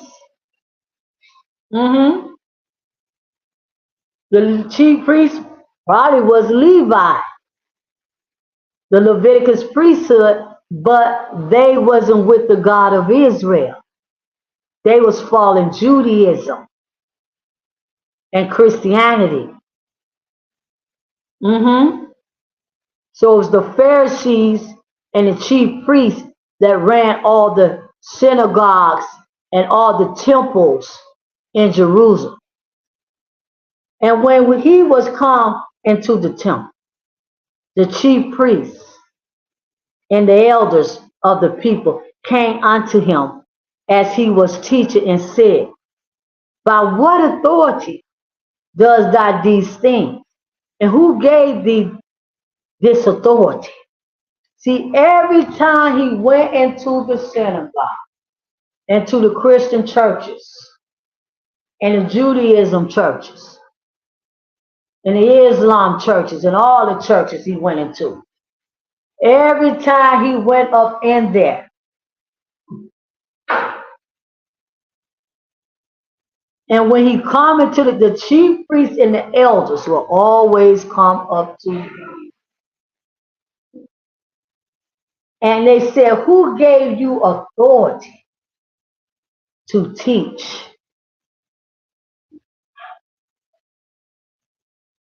We didn't give you no authority. And this is why you got ordination in the Christian church. This is why you got to be ordained by a bishop, and you got to be ordained by a pastor, and you got to be ordained by a rabbi, and you got to be ordained by Hebrew Israelite elders. They got to set another elder up in place to teach the children of Israel, and you got to be ordained. You know, the elder got to set the deacons up in the Hebrew Israelite churches and camps. Why? Because of this very same thing right here that they come into the Son of God with. Who gave you authority? We didn't give you no authority. We did not ordain you to be a prophet. We did not ordain you to be a priest. We did not ordain you to do nothing in Jerusalem. So who gave you authority to teach? And that's why you got in the Christian churches today, and that's why you got in the Hebrew Israelite churches today, you got the fact that in order for you to do something for God, they say, or in order for you to do something for Most High, the Hebrew Israelites say, you got to be ordained by an elder, or an elder got to set you up, or a pastor got to set you up, or a bishop. Again, that is the leaven of the Pharisees and the chief priests. That's that other doctrine. That's that other way. That's that tradition that the Son of God told them that you are despising the commandments of God for your tradition. The Son of God don't need no authority to do nothing in Jerusalem. Why? Because the God of Israel, his father, Ahiah, is the God over Jerusalem. He didn't need no authority from them and they celestial council and the Sanhedrin and the Roman. He didn't need no authority from nobody. He got his authority from the God of Israel. Just like me, the prophet of the God of Israel. I don't need no authority from nobody to do what I'm doing, because the God of Israel, higher, the God of the Hebrew kingdom, the God of the Hebrew nation, already told me and gave me authority and a mandate to do what I'm doing. And a charge, just like he charged the Son of God, just like he charged Peter, James, John, and all the rest of them. They didn't need no authority from man. And that's what the Pharisees and the elders and the chief priests now got mad at with Peter now, because they didn't need their permission and they didn't need their authority to do nothing, because it was the God of Israel that gave them their authority, just like he given me today. So you can see clearly that you fall in tradition. You fall in the leaven of the Pharisees. You follow wolves in sheep clothing, false prophets, false bishops, false pastors, and false elders. By what authority does thou these things? And who gave this authority to thee? And Yeshua said in verse 24 of Matthew 21, I also will ask you, hypocrite, you one thing, which if you tell me, and likewise will tell you by what authority I do these things. Let me ask y'all, hypocrites, y'all satanic, evil, wicked leaders, wolves. Let me ask you this, and then maybe I'll tell you what authority that I'm doing, what I'm doing in Jerusalem, in my own land, in my own country, under my own God, a higher in my Father, and the Holy Spirit, the mother of Jerusalem. No, Mary ain't my mother. Mary is not my mother. That's woman. Woman, behold your son. Woman, behold your son, James and John now. Behold them. Because you're not my mother. My mother is the Holy Spirit, the mother of Jerusalem, the queen of Jerusalem. And my father is a higher. Woman, behold your son. Don't worry about me, because you're not my mother anyway. I'm going home to my mother.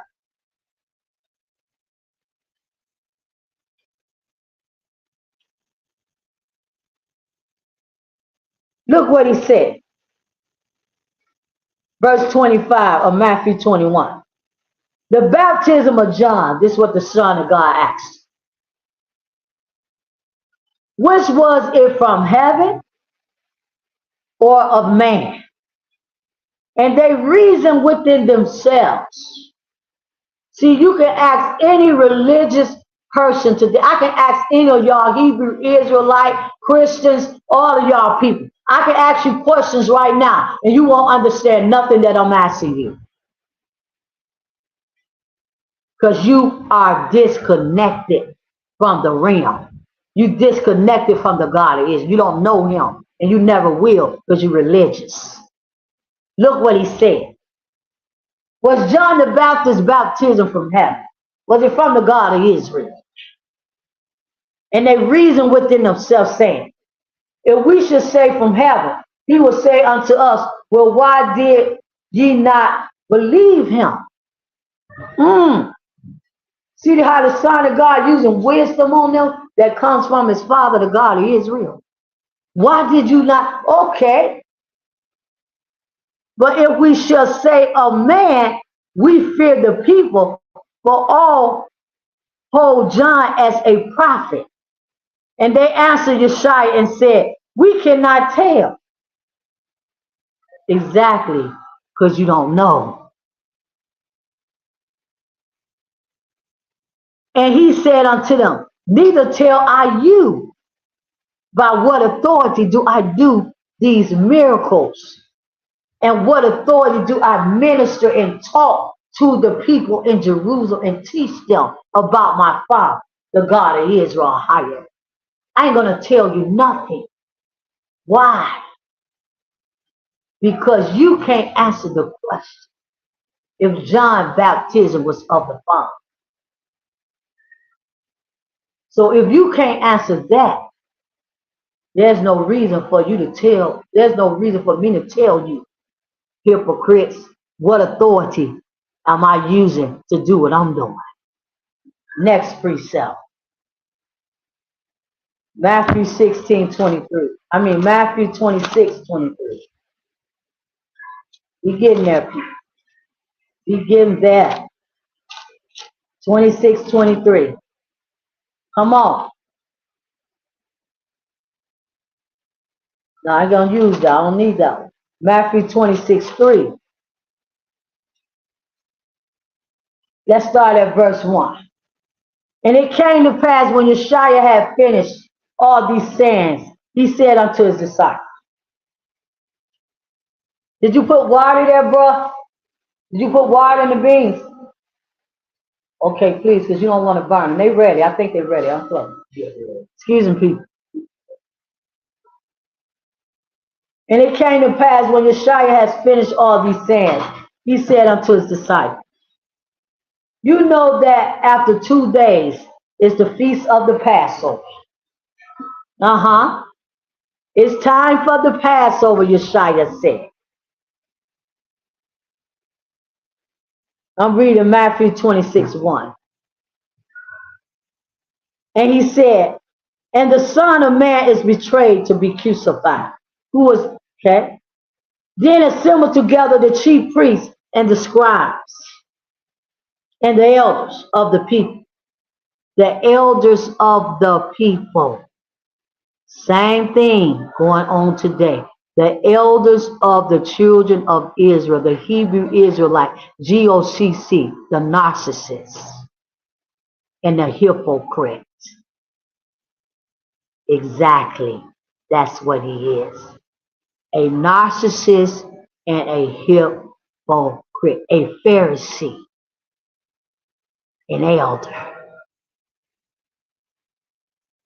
Yeah. And he assembled together the chief priests and the scribes and elders of the people unto the place of the high priest, who was called Caiaphas. So they ready to kill the Son of God. The elders of the people, the Pharisees that was over the temples in Jerusalem with the high priest.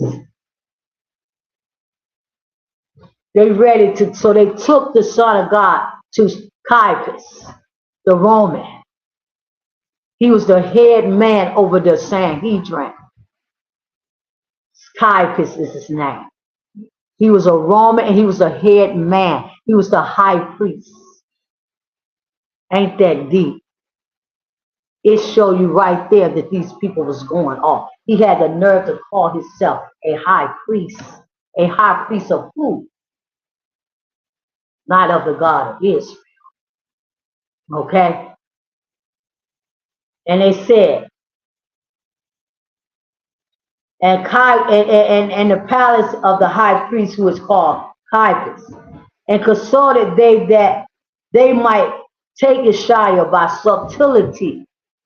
Subtlety. They'll go to Hebrew Israelite elders, Judah.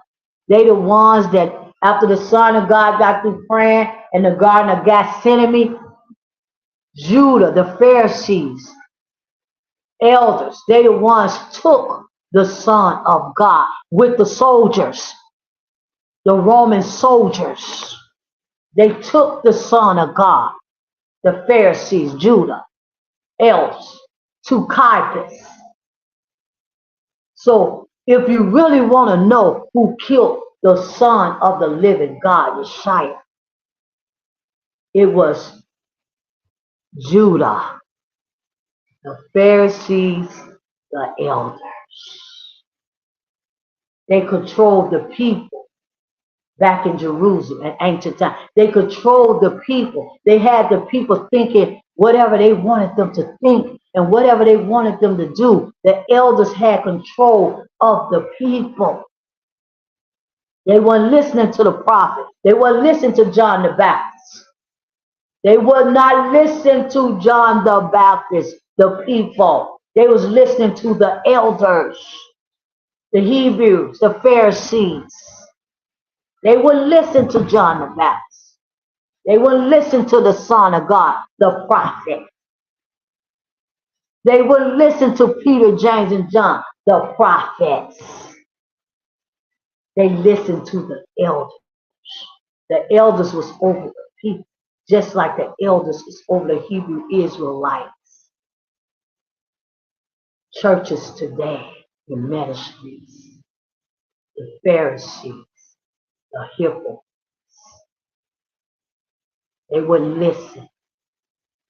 They wouldn't listen to.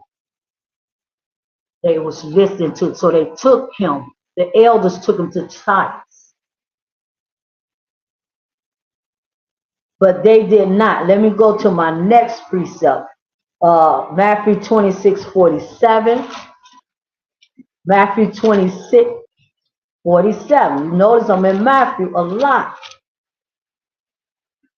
Now I'm going to the Tanakh too. 26:47. Because I need to show you these elders way back there in Jeremiah day and Ezekiel day. The same thing that went on in the Son of God day with the elders. How they kept coming against them to kill him.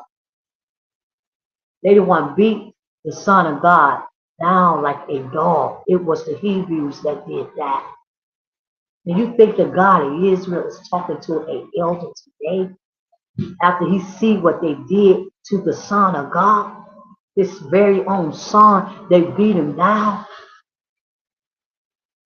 and took him to the Romans to crucify him. He'll never deal with no elders. Never. The elders is the very people that always been against the God of Israel, the real God. And I'm going to prove that to you today, just like they are against the real God right now today.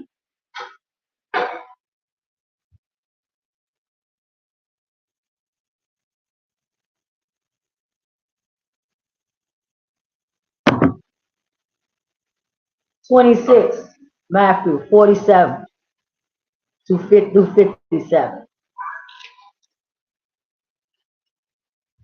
It says, and while he yet spake, lo, Judas, one of the 12, came, with him a great multitude, with swords and staffs, from the chief priests and elders of the people. There it go again, the elders of the people. Who is the people?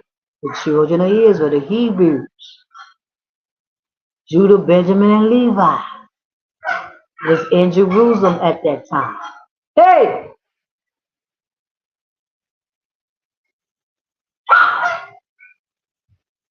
What's going on here? Check on the dogs, bro. I'm busy. Can't you see them making noise? But check on them, please.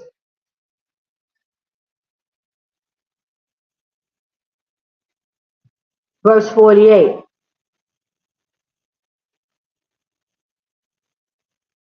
This was when he was in the Garden of Gethsemane. Verse 47. And while he yet spoke, lo, Judas, one of the 12, came with him, a great multitude. Verse 48.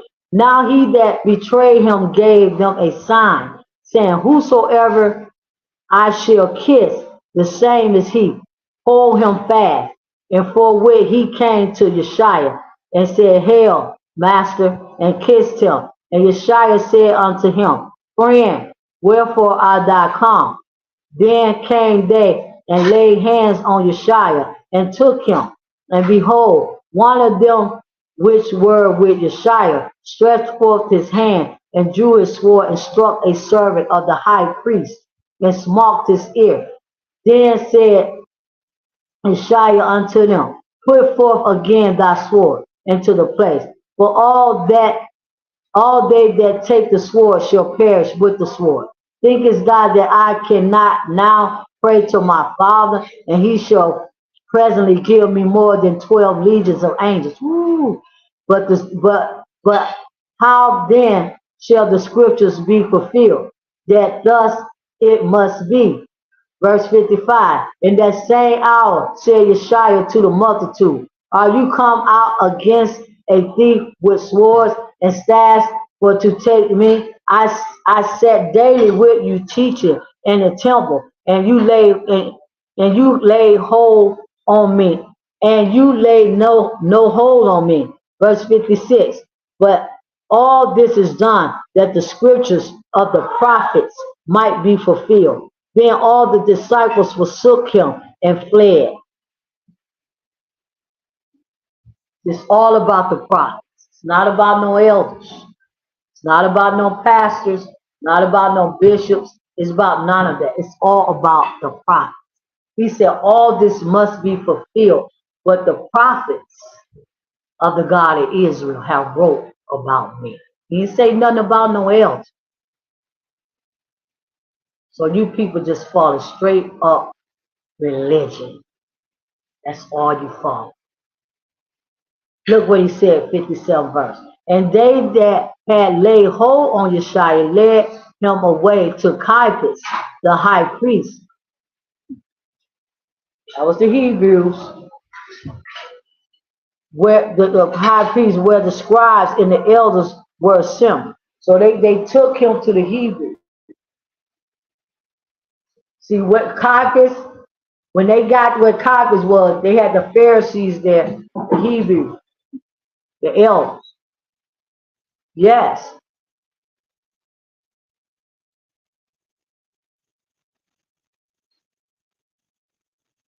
But Peter followed him afar off unto the high priest's place, and went in and sat with the servants to see the end. Now the chief priests and the elders, there they go, the Pharisees, the Hebrews, Judah, and all the council, see, Sanhedrin, sought false witness against Yeshua to put him to death. We'll stop right there with that. Okay, let's go to our next one. Let's go to Matthew 27:20.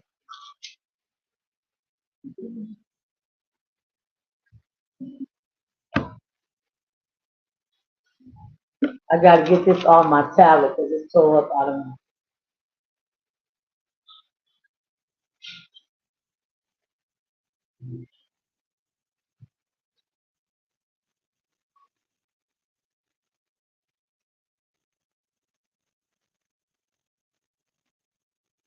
But the chief priests and the elders persuaded the multitude. See, this Matthew 27:20. The chief priests, Caiaphas, and the elders persuaded the multitudes that they should ask Barnabas and destroy. They should ask for Barnabas and destroy Yeshua. Then the governor answered and said unto them, whether of the twain will ye that I release unto you? They said, Barnabas. And Pilate said unto them, what should I do then with Yeshua, which is called Christ, they say, which is called not Christ. That's who your Hebrew Israelite elders call on GOCC. The Mashiach. They all said unto him, crucify him. Okay. So again, you can see the elders, Judah, they play a big significant, the wolves in sheep clothing, the GOCC, all of them. They play a significant role in taking the Son of God life. They play a significant role in taking all the prophets' lives. They killed all the prophets. Why? Because they wanted to be over the people.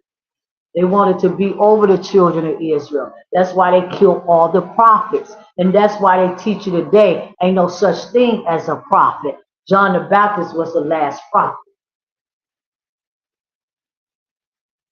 Okay? Exactly. Exactly.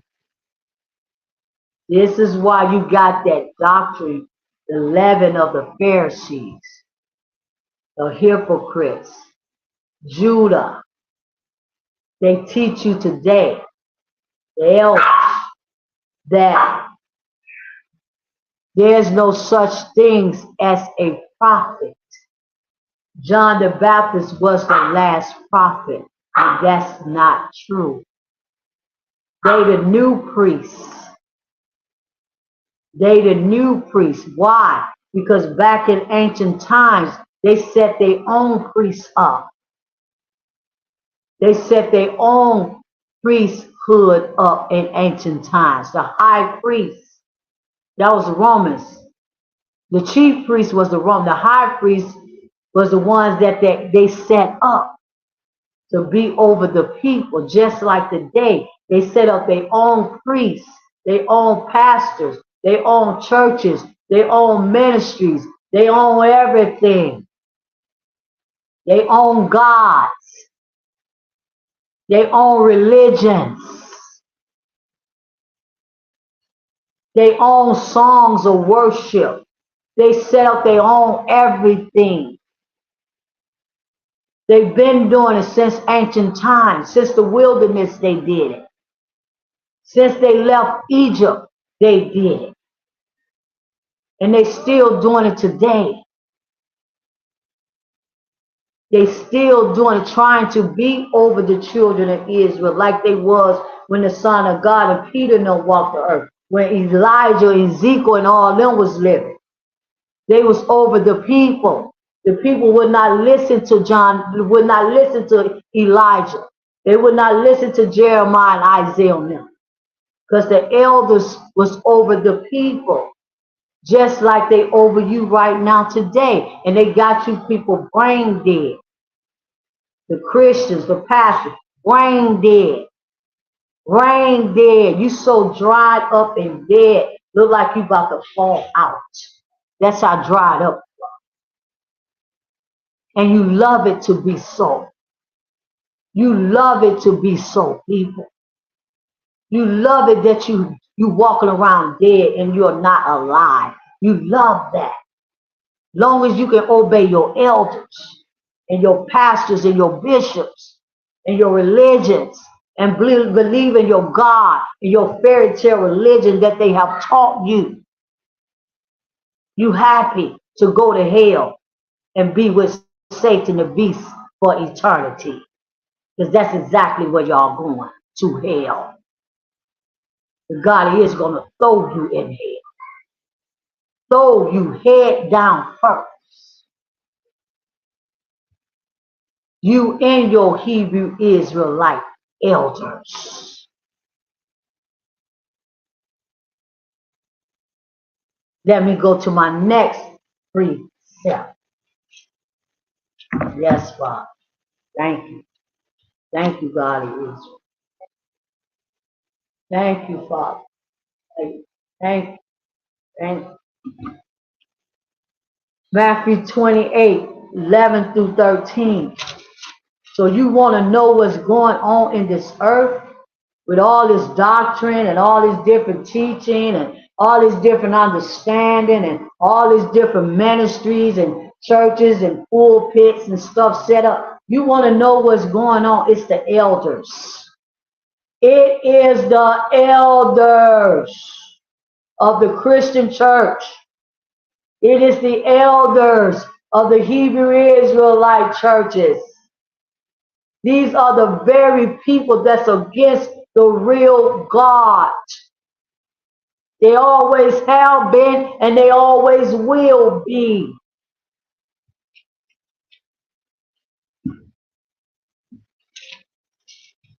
And remnant, if you don't wake up and come up out of the daydreaming zone that they have you in, you're going to die and go to hell right with them. And the God of Israel going to choose another 144,000 to take your place.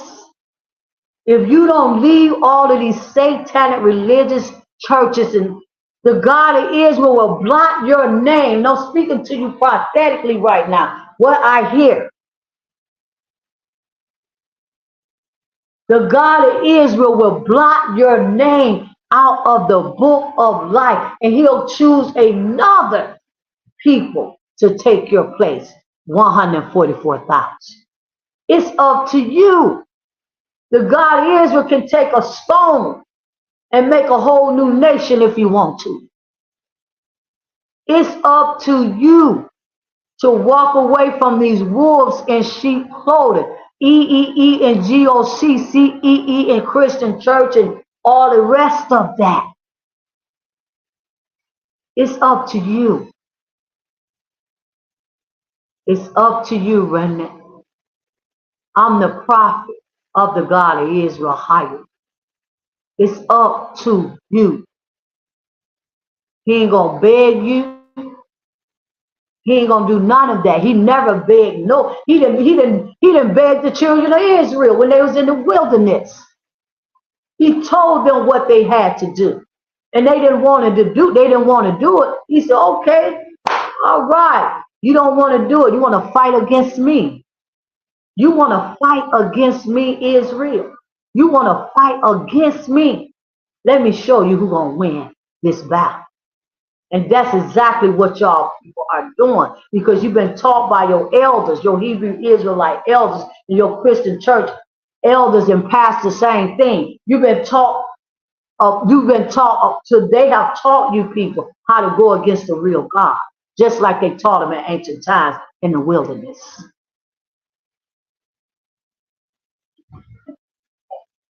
And that's why the Bible called them the elders of the people. What people? The beast people. What people? The 144,000 of the children of Israel that's tied up in their organizations and in their ministries and in their doctrine.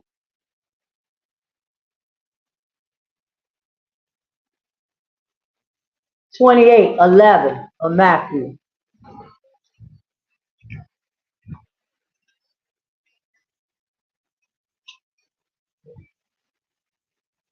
I already read that, right? I think I read that, yes. Let's go to Isaiah now.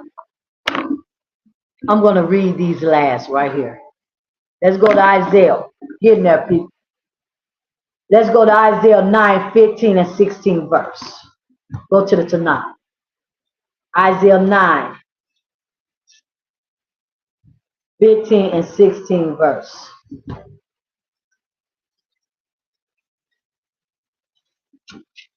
Isaiah 9, 15 and 16 verse. The ancient and honorable.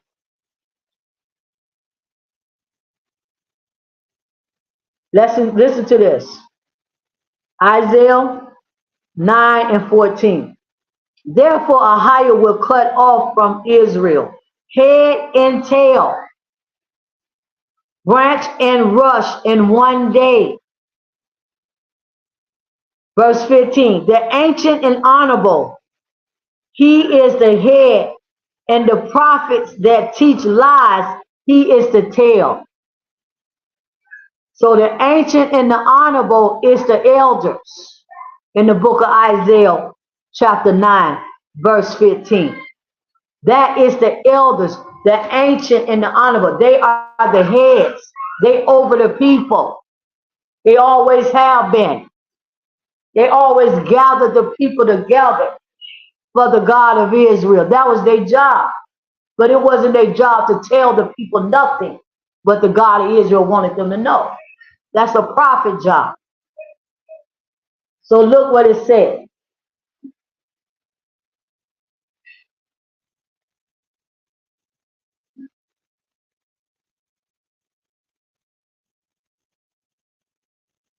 So he says here 15, the ancient and the honorable, the elders, Hebrews, the member of the Sanhedrin, the Pharisees. He is the head of the prophet, and the head is the prophet. And that teach lies, he is the tail. The prophet is the tail. They set up false prophets in Jerusalem. Elijah, remember he was running from all the prophets, and Jezebel, King Hezekiah, and them, they was trying to kill the prophet. They was trying to kill Elijah. They had set up 400 prophets of Baal. All of the prophets was false. In Jeremiah day, Ezekiel day, Isaiah day, they was the only real prophets. There was only one real prophet at a time. So all these prophets in the Christian church, they all false. Apostles, false. All that is false. All that is the leaven of the Pharisees. All of that is the tradition of the elders, which is Judaism, Hebrew Israelites. That they was over the Judaism with the Romans.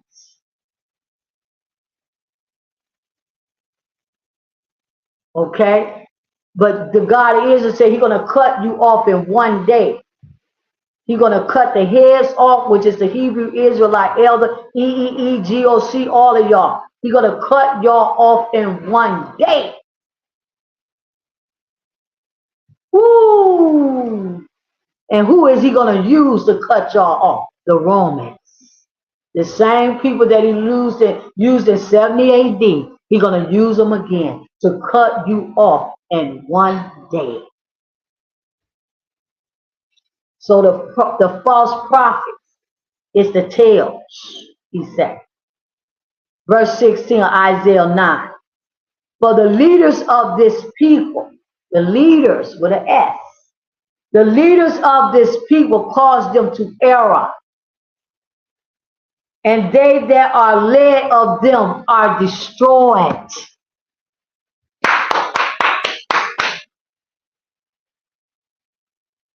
The leaders of these people. What people? The children of Israel. The leader of these people. The leaders of all your Hebrew Israelite camps. Gocc and all the rest. They causing you people to err. Remember, I just left Matthew when it said the elders was over the people. Yes. Them very same elders that took down the Son of God and the disciples. Because they wanted their Judaism and their religions and all their traditions and stuff to stand. So they had to kill the disciples. They had to kill the Son of God.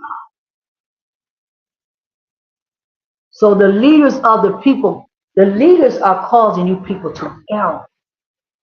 All your churches, all your ministries, all your organizations, all your pulpits, all your religions all over the earth is causing you people to err. Now let me get a precept for that. Let me look it up in the Strong's Concordance. One moment. I'm going to look up the word error and the leaders of the people. Isaiah 9:15.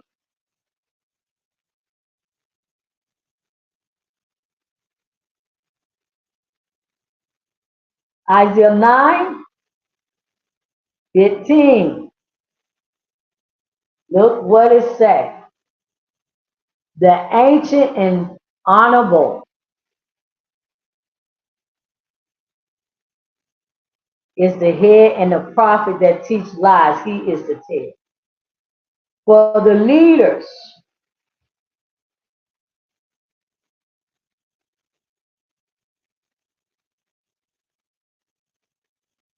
are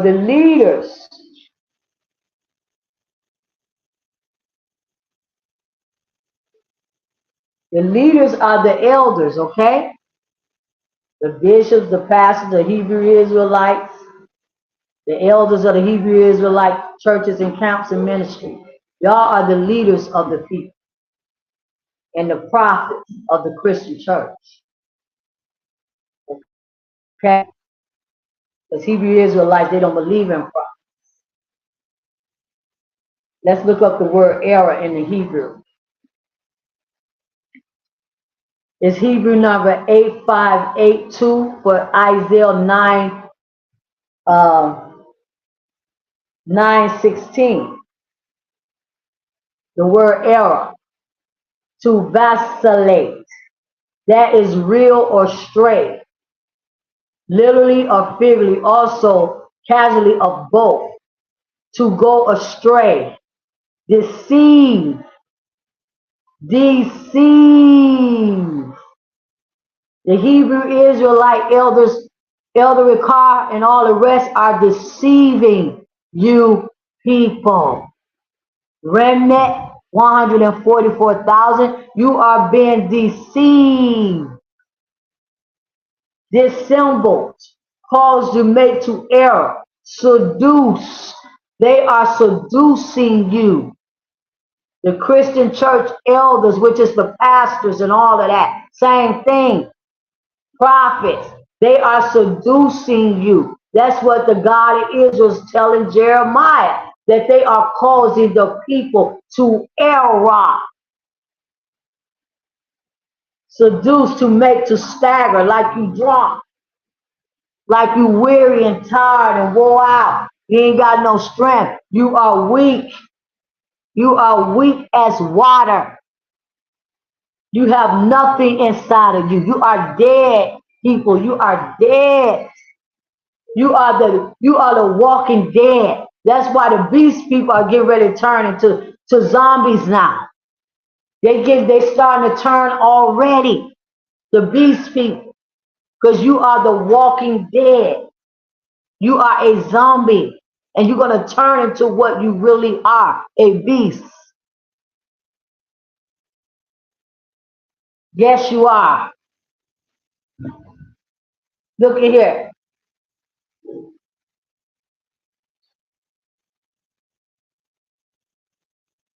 They cause you to err. They're seducing you. Seduce, it said. Cause to wander, put out of the way. Out of what way? Out of the God of Israel way. You can't hear him. You don't know him. You know absolutely nothing. And it said, and they that are led of them are destroyed. You are a destroyed people that's being led by GOCCEEE and the Christian church and all these religions. You are a destroyed people. It say, for the word destroyed is Bela, Bela, Bala, Bala.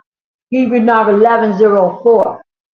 A primary root to make a way, especially by swallowing, generally to destroy, devour, eat up, be at end, spin, swallow up and down. You are finished, people. You are finished. You and your elders and your ministries and your gods, all you people are finished. The God of Israel is about to take you people down.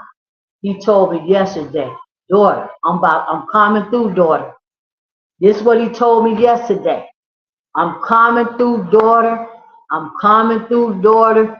I'm coming through, daughter. And I'm gonna kill these people. That's what he told me yesterday. I'm gonna kill these people, daughter. Thus said the God of Abraham, Isaac, and Jacob. The God of Israel, highest my name. So let's go to the next precept, Jeremiah 14:14.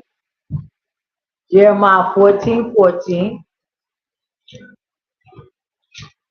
So see, they didn't want to listen to Isaiah, the children of Israel. They didn't want to listen to Isaiah. They was listening to the elder and the false prophets that the elders had set up over the people. The elders was in charge of the people, and they set the prophets up. Just like they set them up today in the Christian church, the pastor and all that. Jeremiah. That's why the God of Israel killed all of the children of Israel, all that didn't escape his wrath. And he coming through again to kill you the same exact way. I'm telling you, this is what he told me yesterday. Daughter, I'm coming through and I'm going to kill these people. Ahia is my name. I'm the God of the Hebrew kingdom.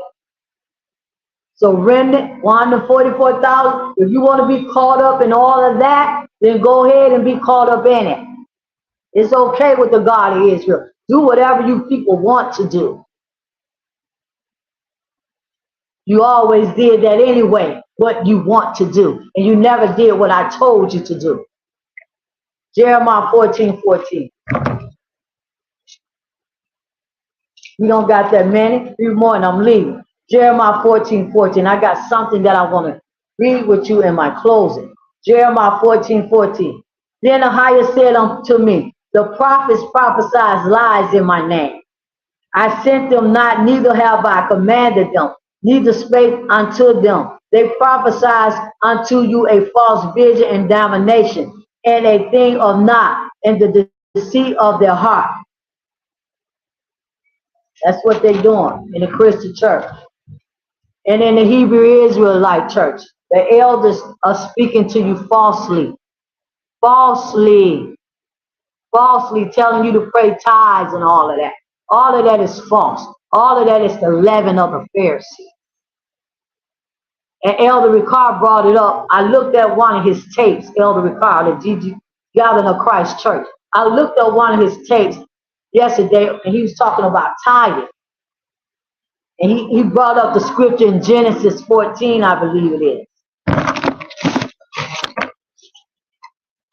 Yes, with Melchizedek. When Melchizedek met Abraham, he said that the reason you pay tithes is because of Melchizedek. We're going to go into that in a minute when I finish my scriptures. This is what he said. And because of Melchizedek, he said, that did away with the Leviticus priesthood. That did away with that. Are you crazy, man? Are you crazy? You got to be nuts to say some satanic, wicked Melchizedek. Who is Melchizedek? That's why he believed he the new priest, Elder Ricard. And all these Hebrew Israelite elders, they believe they the new priest because of the order of Melchizedek. We going through that in a minute. Next precept. We're going to take this all the way to the 16th. Okay. 2 Timothy 3, Isaiah 37, 1 and 2. Let's get that one. We got 2, 3, 4 more after that. 5, we finished. And I'm going to read this. Isaiah 37. Isaiah 30. Yeah, y'all ain't going to never believe me. Just like you didn't believe Jeremiah and all the rest. But it's fine. Because whatever I speak, the God of Israel going to back it up. Because I am the prophet of the God of Abraham, Isaac, and Jacob. Ahai is my name. Okay, Jeremiah 37, 1 through 2. And it came to pass when King Hezekiah heard it, that he rent his clothes and covered himself with sackcloth, and went into the house of Ahiah. And he sent Eliakim, who was over the household, and Shebaniah, the scribe, and the elders of the priests. And the elders of the priests, see? The elders was over the priests. They had set up their own order, their own way, their own religion, their own gods, their own everything. Okay? The elders, the scribes, and the elders of the priests, covered with sackcloth, and Isaiah the prophet, the son of Ammon. Okay, that's all I'm going to read with that. I just want to bring out the fact that the elders was over the priests. The Hebrew Israelite elders, they want to be over the children of Israel, and they cannot be. They cannot. That's the leaven of the Pharisees. I told you, they are the Pharisees. They are the very same people that took down the Son of God, the elders, the ones y'all following. The ones y'all following are their children, their doctrine. It's the tradition. It's the Pharisees, the elders of the Pharisees. Where's that? Ezekiel 20, verse 3.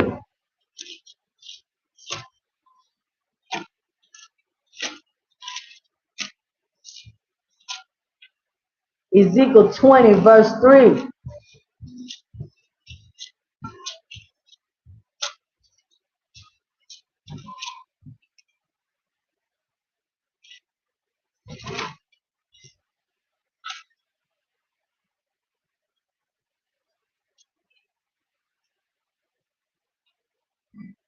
Son of man, speak unto the elders of Israel and say unto them, thus saith Ahijah God, are you come to inquire of me as I live, said Ahijah God? I will not be inquired by you. Can you see that? Then the word of Ahijah came unto Jeremiah, unto Ezekiel. Verse 3 of Ezekiel 20. Son of man, speak unto the elders of Israel. See, the God of Israel, Ahijah, he's never going to speak to an elder. He's never going to speak to a pastor. He's never going to speak to a bishop. He's never going to speak to none of that. He told Ezekiel to speak to the elders. The God of Israel don't talk to elders. The God of Israel don't talk to elders. He don't talk to pastors. He don't talk to bishops. He don't talk to none of them people. He only talked to his prophet. So he told Ezekiel, speak to the elders, Ezekiel. Speak to the elders of Israel. Come to inquire of Ahijah and set before me. Then came the word of Ahijah unto me, saying, Son of man, Ezekiel, speak unto the elders of Israel and say unto them, thus say Ahijah God, are you come to inquire of me? Is it that y'all come to talk to me, elders? Is it that y'all come to have a conversation with me, the God of Israel? Is it that y'all come to sit before me like I'm going to talk to y'all and like I'm going to say something to y'all? Because I'm not going to say nothing to you elders. I don't talk to elders. I don't speak to elders. I don't tell elders nothing to do for me. So can y'all see clearly that all these ministries, churches, and Hebrew Israelite camps y'all got set up is not of the God of Israel, Ahijah. It's not of him. He don't talk to no elders. He don't talk to no pastors. He don't talk to no bishops. He don't talk to nobody but his prophet. And you must be a Hebrew in order to be a prophet of the God of Israel. You must be a Hebrew from the Hebrew kingdom, the Hebrew nation, and you must be one of the tribes of Israel in order to be a prophet of the God of Israel. Beautiful. So thus said Ahijah, are you come to inquire as I live? Look what Ahijah said in Ezekiel 20 verse 3. As I live, Ezekiel, as long as I live, as long as I am existing, I, Ahijah, the God of the Hebrew kingdom, I will never, ever speak to no elder and tell no elder nothing to do for me, Ezekiel. Tell these elders to get out of my face because I'm not going to talk to them. I'm not going to say nothing to them. I'm not going to tell them nothing. See, it's because they was over the people that they thought they could go in front of Ezekiel and sit down before Ezekiel and get the God of Israel to say something to them. Because they felt that they had some kind of authority because they was over the children of Israel. And they didn't have no authority with the God of Israel. He said, get these elders out of my face, Ezekiel. Tell them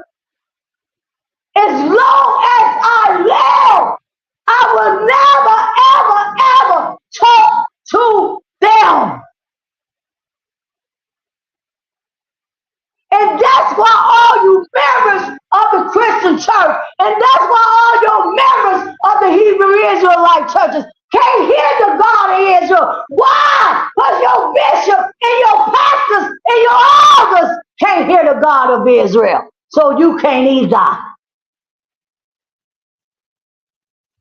And that's why you people are dead. Because if you can't hear the God of Israel or higher, you are dead. You are not even alive. You are spiritually dead. And in a minute, y'all gonna be physically dead.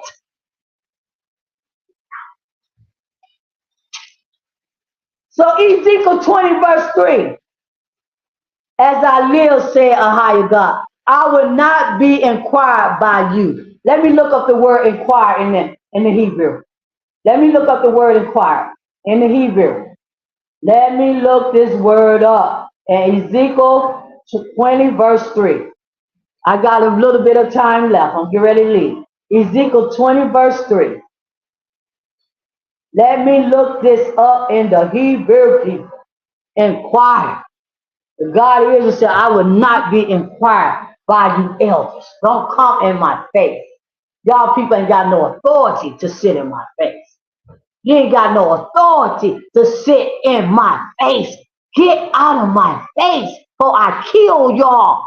For I kill all of you wicked, evil, hypocrite, sheep, and wolf clothing people. Get up out of my face, for I kill you and find you dead right now before my prophet. Y'all don't know the God of Israel.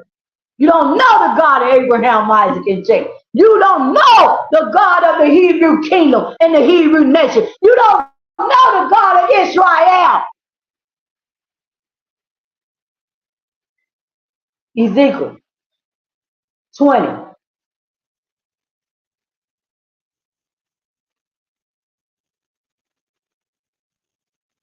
20 verse 3. Look what he said. Inquire. That's Hebrew number 1875. Properly to tread or frequent, usually to follow for pursuit or search, by implication to seek or ask. You can't ask the God of Israel or hire nothing, elder. Gocc Elder Ricard. You can't ask the God of Israel or hire nothing. You cannot sit in the God of Israel present and be over the children of Israel. No, you cannot.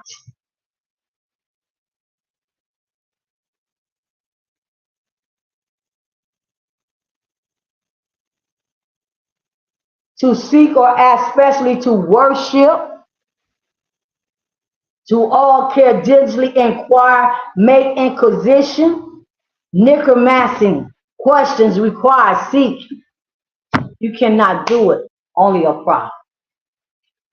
Only a prophet can lead the children of Israel, and only a prophet can go before the God of Israel for the children of Israel. The remnant, the 140,000. Because he don't care nothing about the 90%, the beast people that belong to the New World Order. That's 1 through 5. Ezekiel 20, 1 through 5. It says, verse 4. Will thou judge them, son of man? Will thou judge them, cause them to know the abominations of their fathers? So he said, Ezekiel, get these elders up out of my face. Ezekiel, son of man, prophet, get these elders up out of my face and judge these elders, Ezekiel. Judge these elders. See, and that's why they set up all of this religion, and that's why they set up all of this tradition, and that's why they set up all of this way that, because, see, they don't want the prophets to judge them. They don't want the prophets of the God of Israel to tell them what to do and how to do. And that's why they set up their own ministries, their own churches, their own way, their own organization, their own gods, their own everything. Why? Because they don't want a prophet to judge them. And that's why the Hebrew Israelite elders teach you today. They didn't set up no prophets in ancient times. They was the elders over the people. Judah, the Pharisees, and they don't want, and back in Jeremiah time, in Ezekiel time, they was over the people. And today, they want to be over the people. And they teach the people, ain't no such thing as a prophet. Why? Because that's the same thing that they taught back in ancient times. It was the chief priests, the high priests, and the Pharisees, the Hebrew Israelite, Judah elders that was over the people. There was not no prophets. It was not, notice, it was not no prophets that they killed all the prophets. It was not no prophets over them. Just like it's not no prophets that's the Christian church. They got false prophets, prophets of Baal. There's no prophets of the God of Israel over the people today. Because the elders said they are over the people, they in charge, and ain't no such thing as prophet. Okay, let's go. John the Baptist was the last one. Verse 5. Verse 5 of Ezekiel 20. He said, judge them, Ezekiel. Cause these elders to know their abominations. Cause these elders to know their wickedness. Cause these elders to know that they are wolves and sheep. Call these elders to see what they're doing against me, Ezekiel, because Ezekiel, I really want to kill them right now, Ezekiel. I really want to hurt them right now, Ezekiel. I really want to take them out right now, Ezekiel. Ezekiel, you judge them, Ezekiel. Judge them and tell them what they are doing wrong. Ezekiel, judge these elders and cause them to know the abominations of their fathers. What fathers? The same fathers that was in the wilderness with Moses and Aaron. Those are the fathers that Ezekiel 20 is talking about. The God of Israel is talking about. Cause them to know the abominations of their father and judge them, Ezekiel. You judge them. Whatever you tell them, whatever judgment that you put on them, Ezekiel, I will do. I will do, Ezekiel. Whatever you judge, whatever they judge, you stone them to death. If you say they're going to get stoned to death, right now I will stone, I will kill them all. You judge them, Ezekiel. When you judge them, prophet Ezekiel, that's exactly what I'm going to do to them. Cause them to know the abominations of their fathers.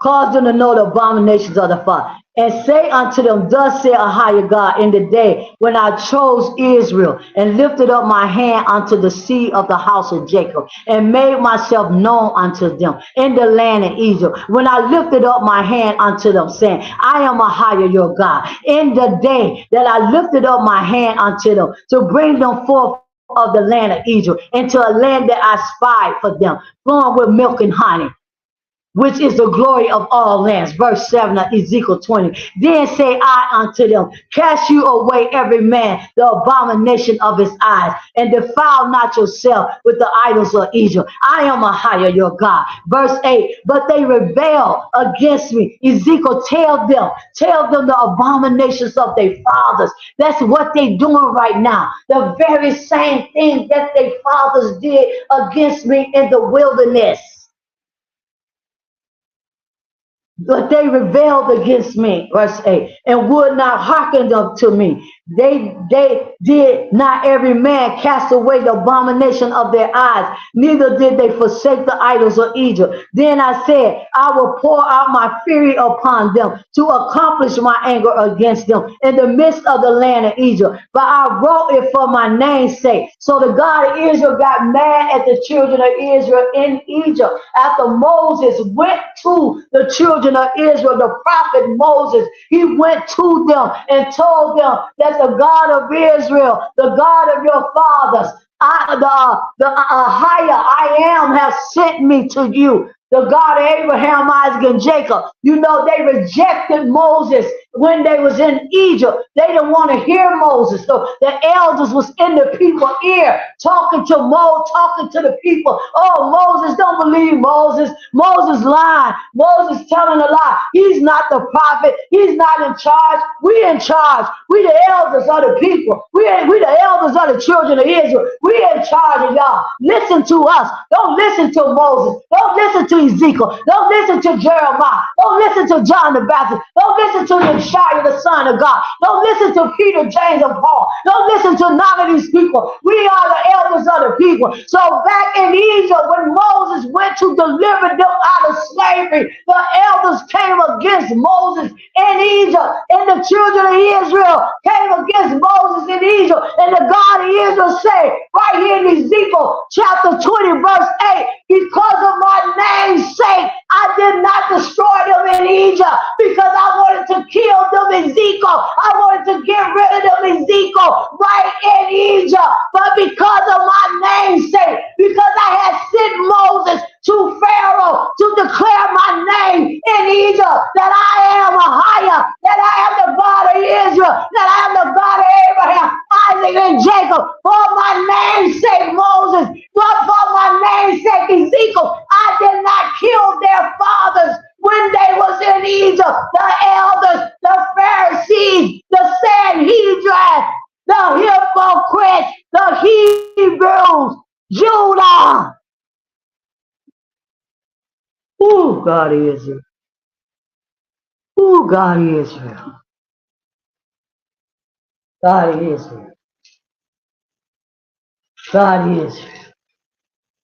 Ooh, God is Israel. Thank you. Thank you, God is. I'm getting ready to go. Ooh, he said, I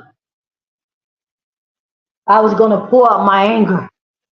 I was going to pour out my fury in the land of Egypt. I was going to pour it out on them elders.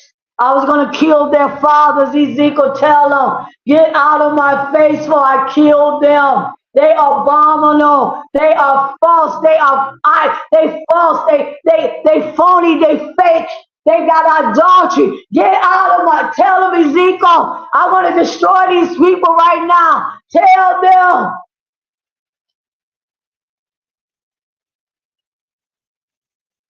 Verse 9, Ezekiel 20. But I wrought for my name's sake, that I should not pollute before the heathen, the Egyptians, because of my name, because I gave it to Moses on the mountain, because of my name, I wrought it. I said, no, I don't send Moses away from the mountain to Egypt to declare my name before the heathen, the Gentiles, the Egyptians.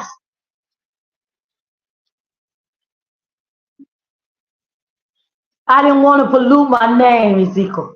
Tell these elders right here why they cannot inquire before me, and why I don't never, as long as I live, I would never talk to them, and I would never speak to them, and I would never, ever tell them nothing.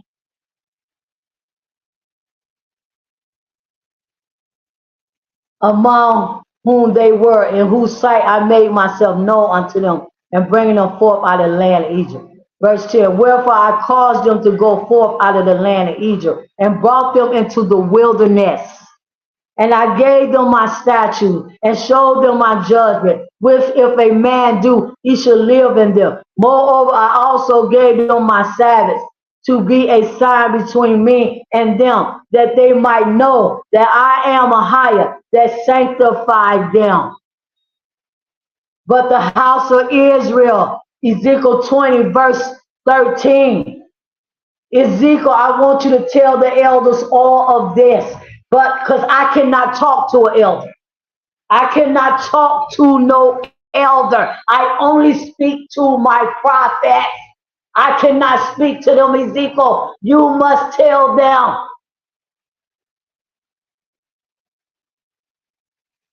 And that's why you people are walking straight up in nothing but satanic religion.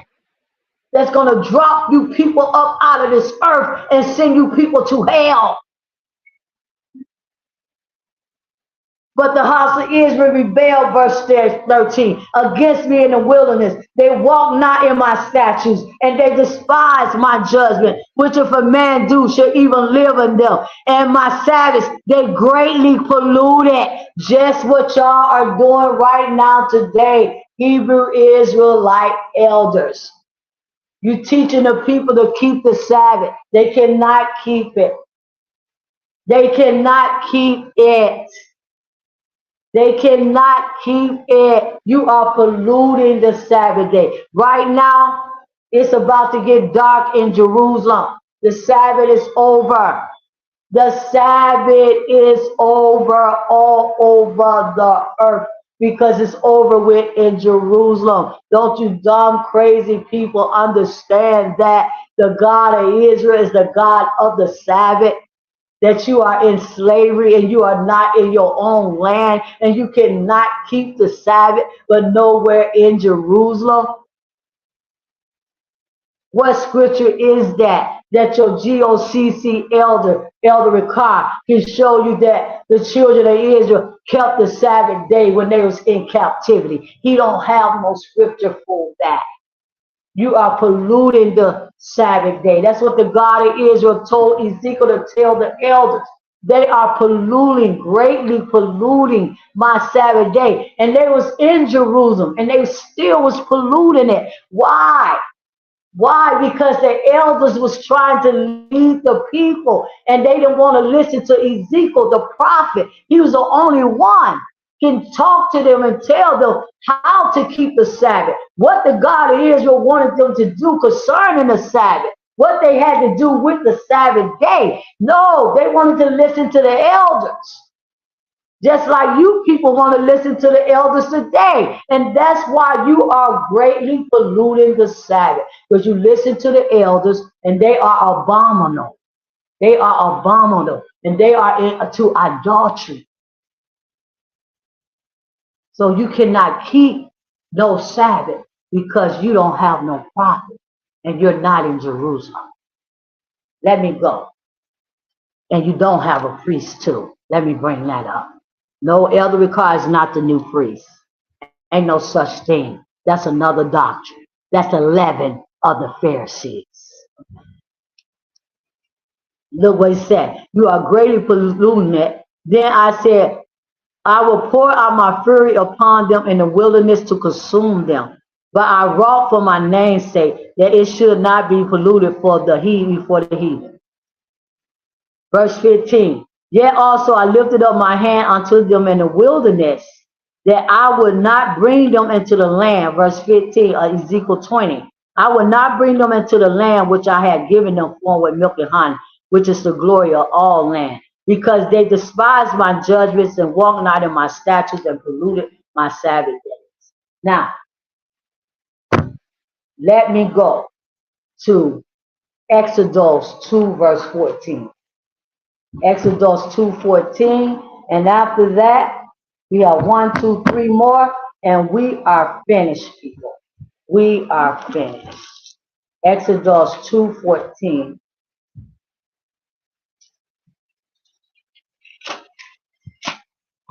Exodus 2:14. Let me show you the elders in the wilderness. See, it started in Egypt. They didn't want to believe Moses. They didn't want to listen to Moses. They doubted Moses. What authority do you have, Moses, to lead us, to show us the way, to lead us out of Egypt? The same thing they asked the Son of God, the prophet, Yeshua. What authority do you do these things? The same authority that the Son of God had is the same authority that Moses had from the God of Israel, higher. Exodus, wicked. Ooh, y'all some wicked people up in this earth. Wicked. So wicked. Exodus 2:14.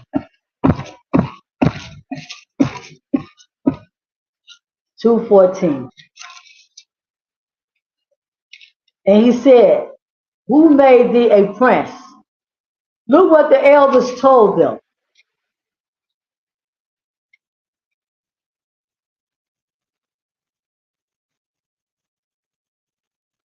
Okay, okay. This is when Moses had killed the man. This is not the one I'm looking for. But I'm looking for the one. Let me get it. One moment.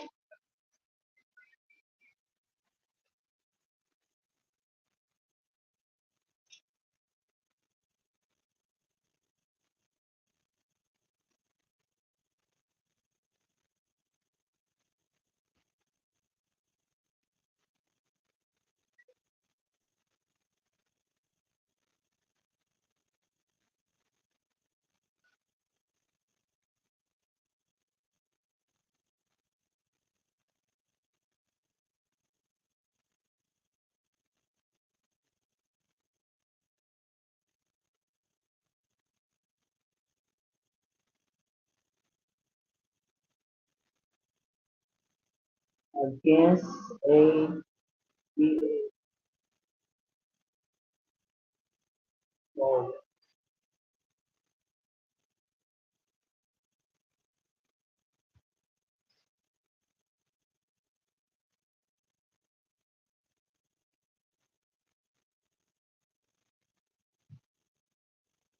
number 16. Number 16, 1 through 25. Korah. Korah. That's the ones, they was elders. They was Hebrews, Judah. They went against Moses. Korah. Number 16, 1 through 25. They went against him when he was in Egypt, and they went against him when they got into the wilderness. Very same elders. 16, verse 1. Now Korah, the son of Azar, the son of Kohath, the son of Levi, and Dathan, and Abiram.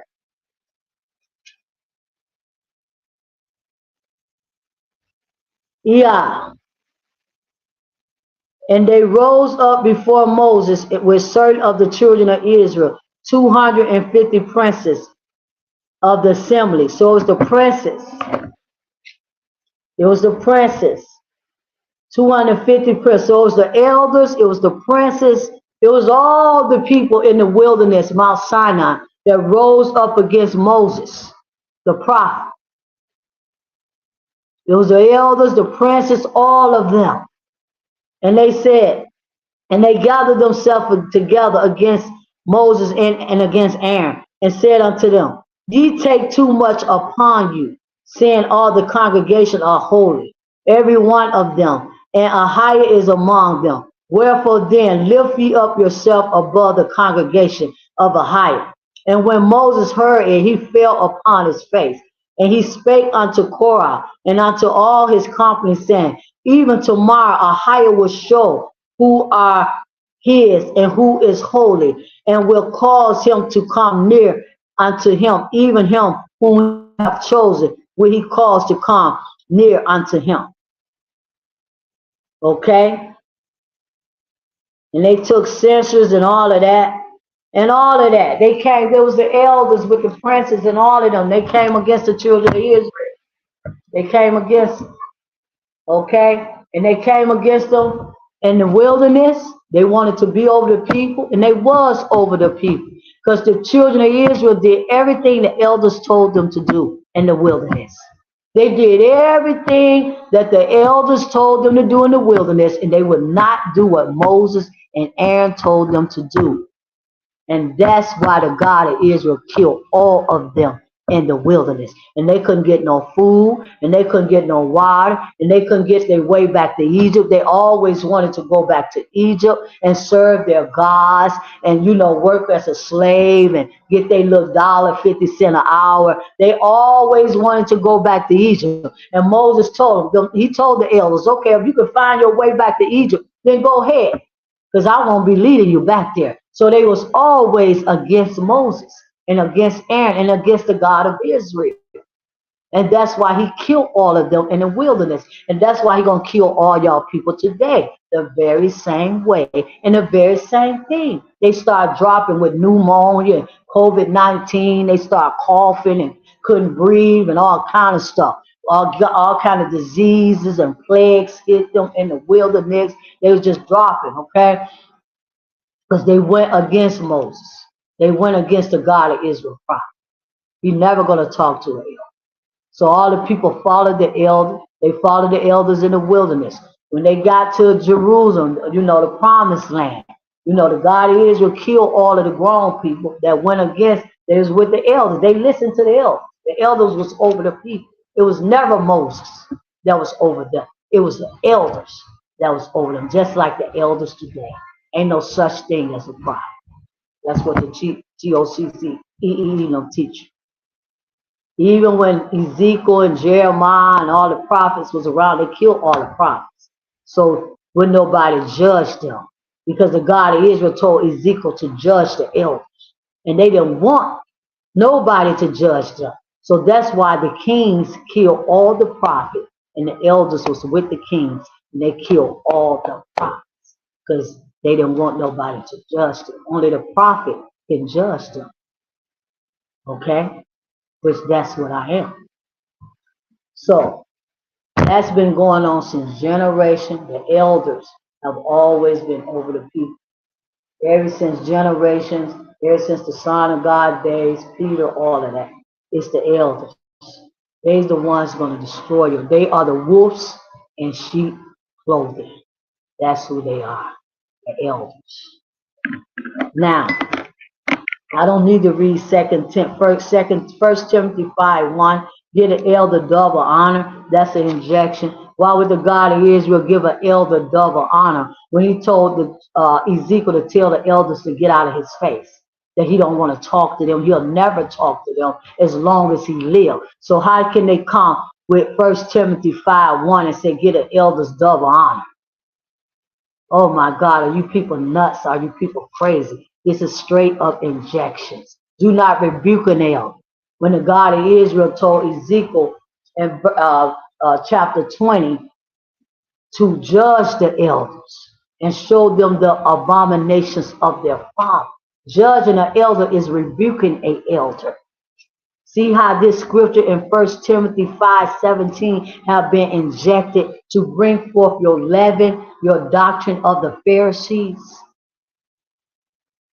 That was injected just to bring forth your religion, just to bring forth your elders and put your elders over you, like they always wanted to be over the children of Israel. And that's why they killed all the prophets. Got that? Okay. Let's go. I'm going to read my article and I'm getting ready to leave.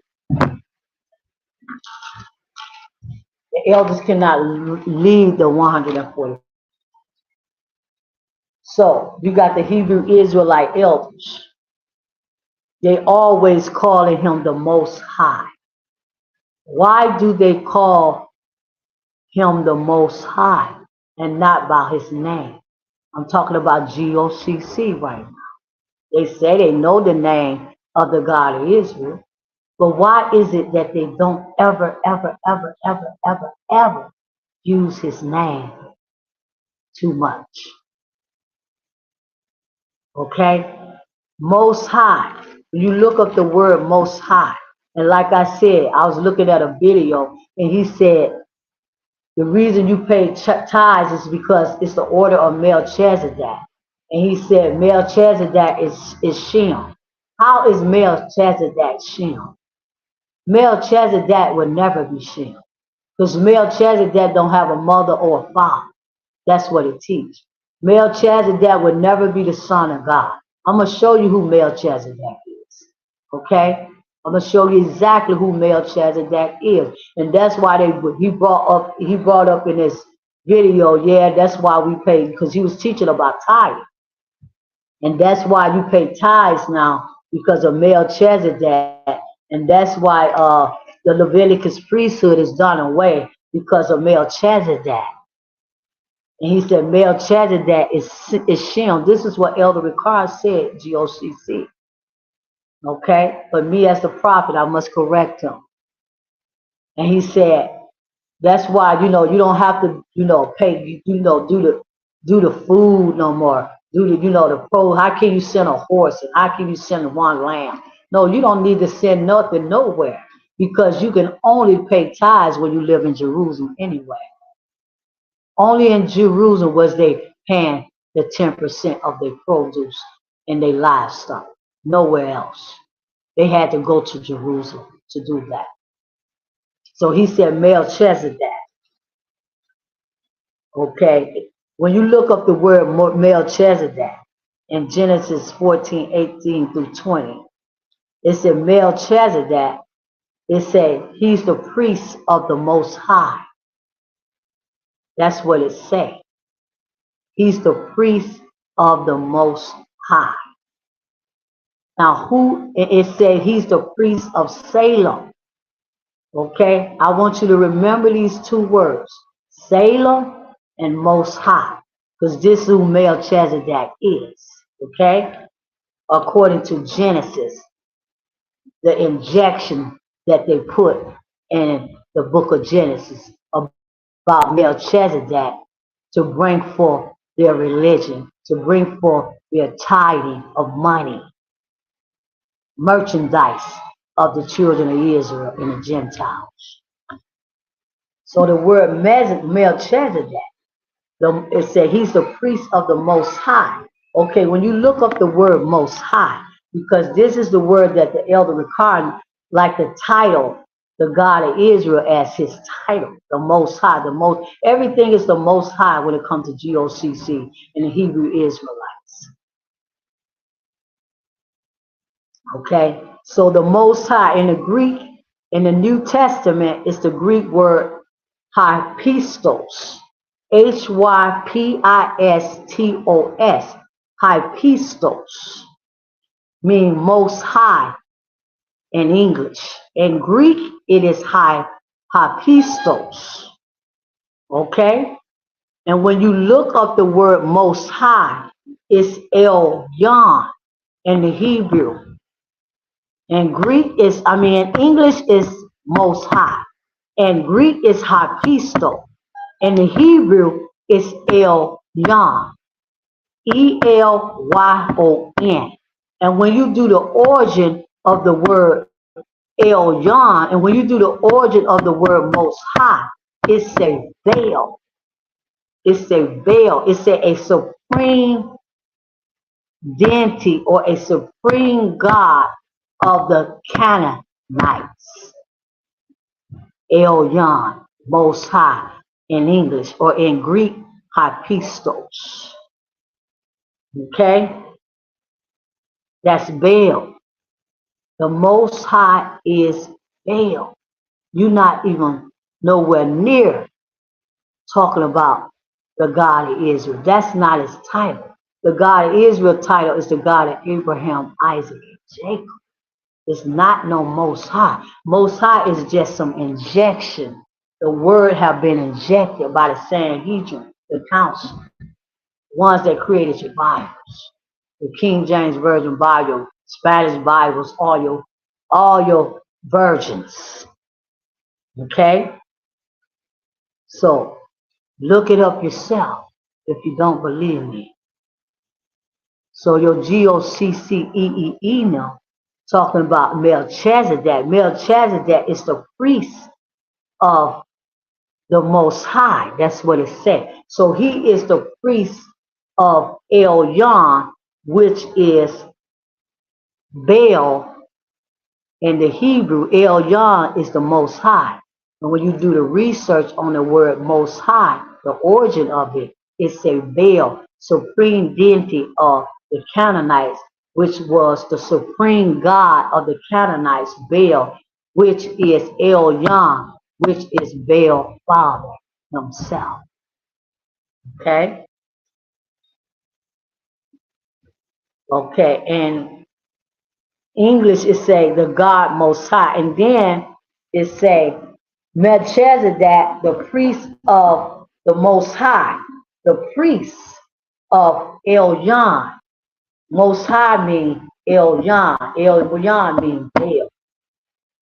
Okay, this is the very same religion that they had going on in the days that the Son of God walked the earth. He went up in their temples and in their synagogues, and the Pharisees, the elders, the Hebrews, Jews, Judah, the high priest. The high priest is the priest of Elyon. He was the priest of Baal. Melchizedek is saying, ain't no such thing as Mel. Then he brought up the book of Joshua. Okay, that's injection too. These people are in control of all the literature that we have in the earth. Of course, they can inject and do whatever they want to do, but whatever book we read in literature. And then it said, Salem. I looked up the word Salem because it say Melchizedek is the priest of Salem. You would think that that's talking about Jerusalem because Salem is the last spelling of the word Jerusalem. So you would think when you see that word Salem, it's short for Jerusalem, but it is not, people. It is not. Okay? Salem is a place in ancient Greece. Salem is a place in ancient Greece. Okay? It don't have nothing to do with Jerusalem at all. So can you see this Melchizedek figure that they have set up in Genesis 14? Can you see this? It ain't nothing but another injected name to bring forth their gods, their Greek gods. Okay? So Salem is a place in ancient Greece. It don't have nothing to do with Jerusalem. When it said he's the priest of Salem, Melchizedek. When I looked it up, it say a place in ancient Greek. Melchizedek is not even real. That is a made-up character to bring forth tithing. Let's go to leaven of the Pharisee. That's their tradition. That's that doctrine of the Pharisees that the Son of God warned his disciples about. So, that's Luke 132, where you can find that. Say Elyon, Most High. Luke 132. Again, what else I'm trying to bring out here? What else I'm trying to bring out here? Okay, it says here, the priest of Elyon Baal, and then it say Hapistos. Hapistos is the Greek word for the word Most High, which is English, and then Hebrew is Elyon.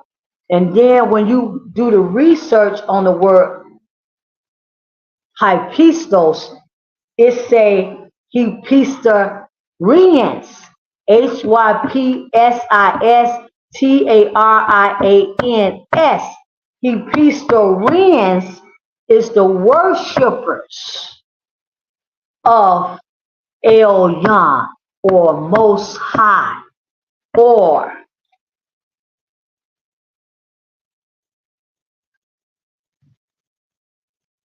okay. So Hypistos in the Greek is Most High in English. It's Most High in Greek is Hypistos. Most High in English is Most High. Elyon is Most High in Hebrew. Okay. Now it say the worshippers are Hypistos, which is the Most High, which is Satan himself,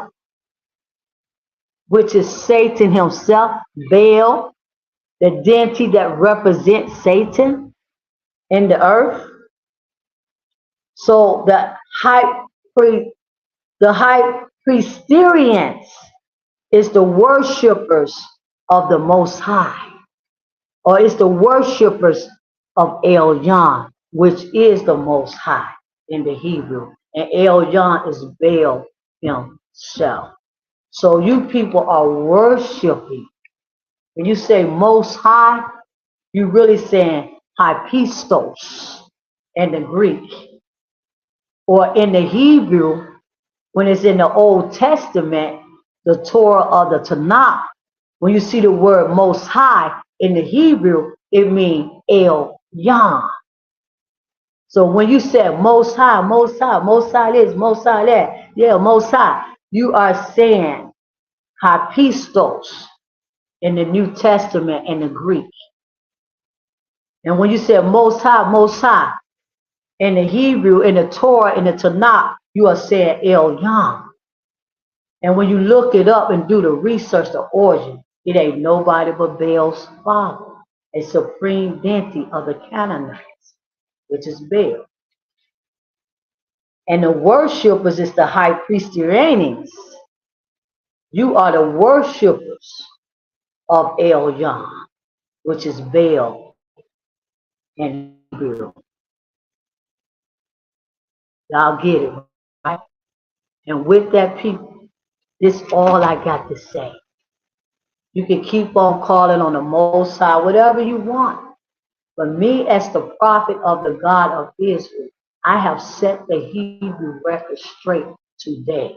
When it comes to all your religions, all your gods, and all the things that you people are doing in your religion, and who's over your religions, and why. Talk to y'all later.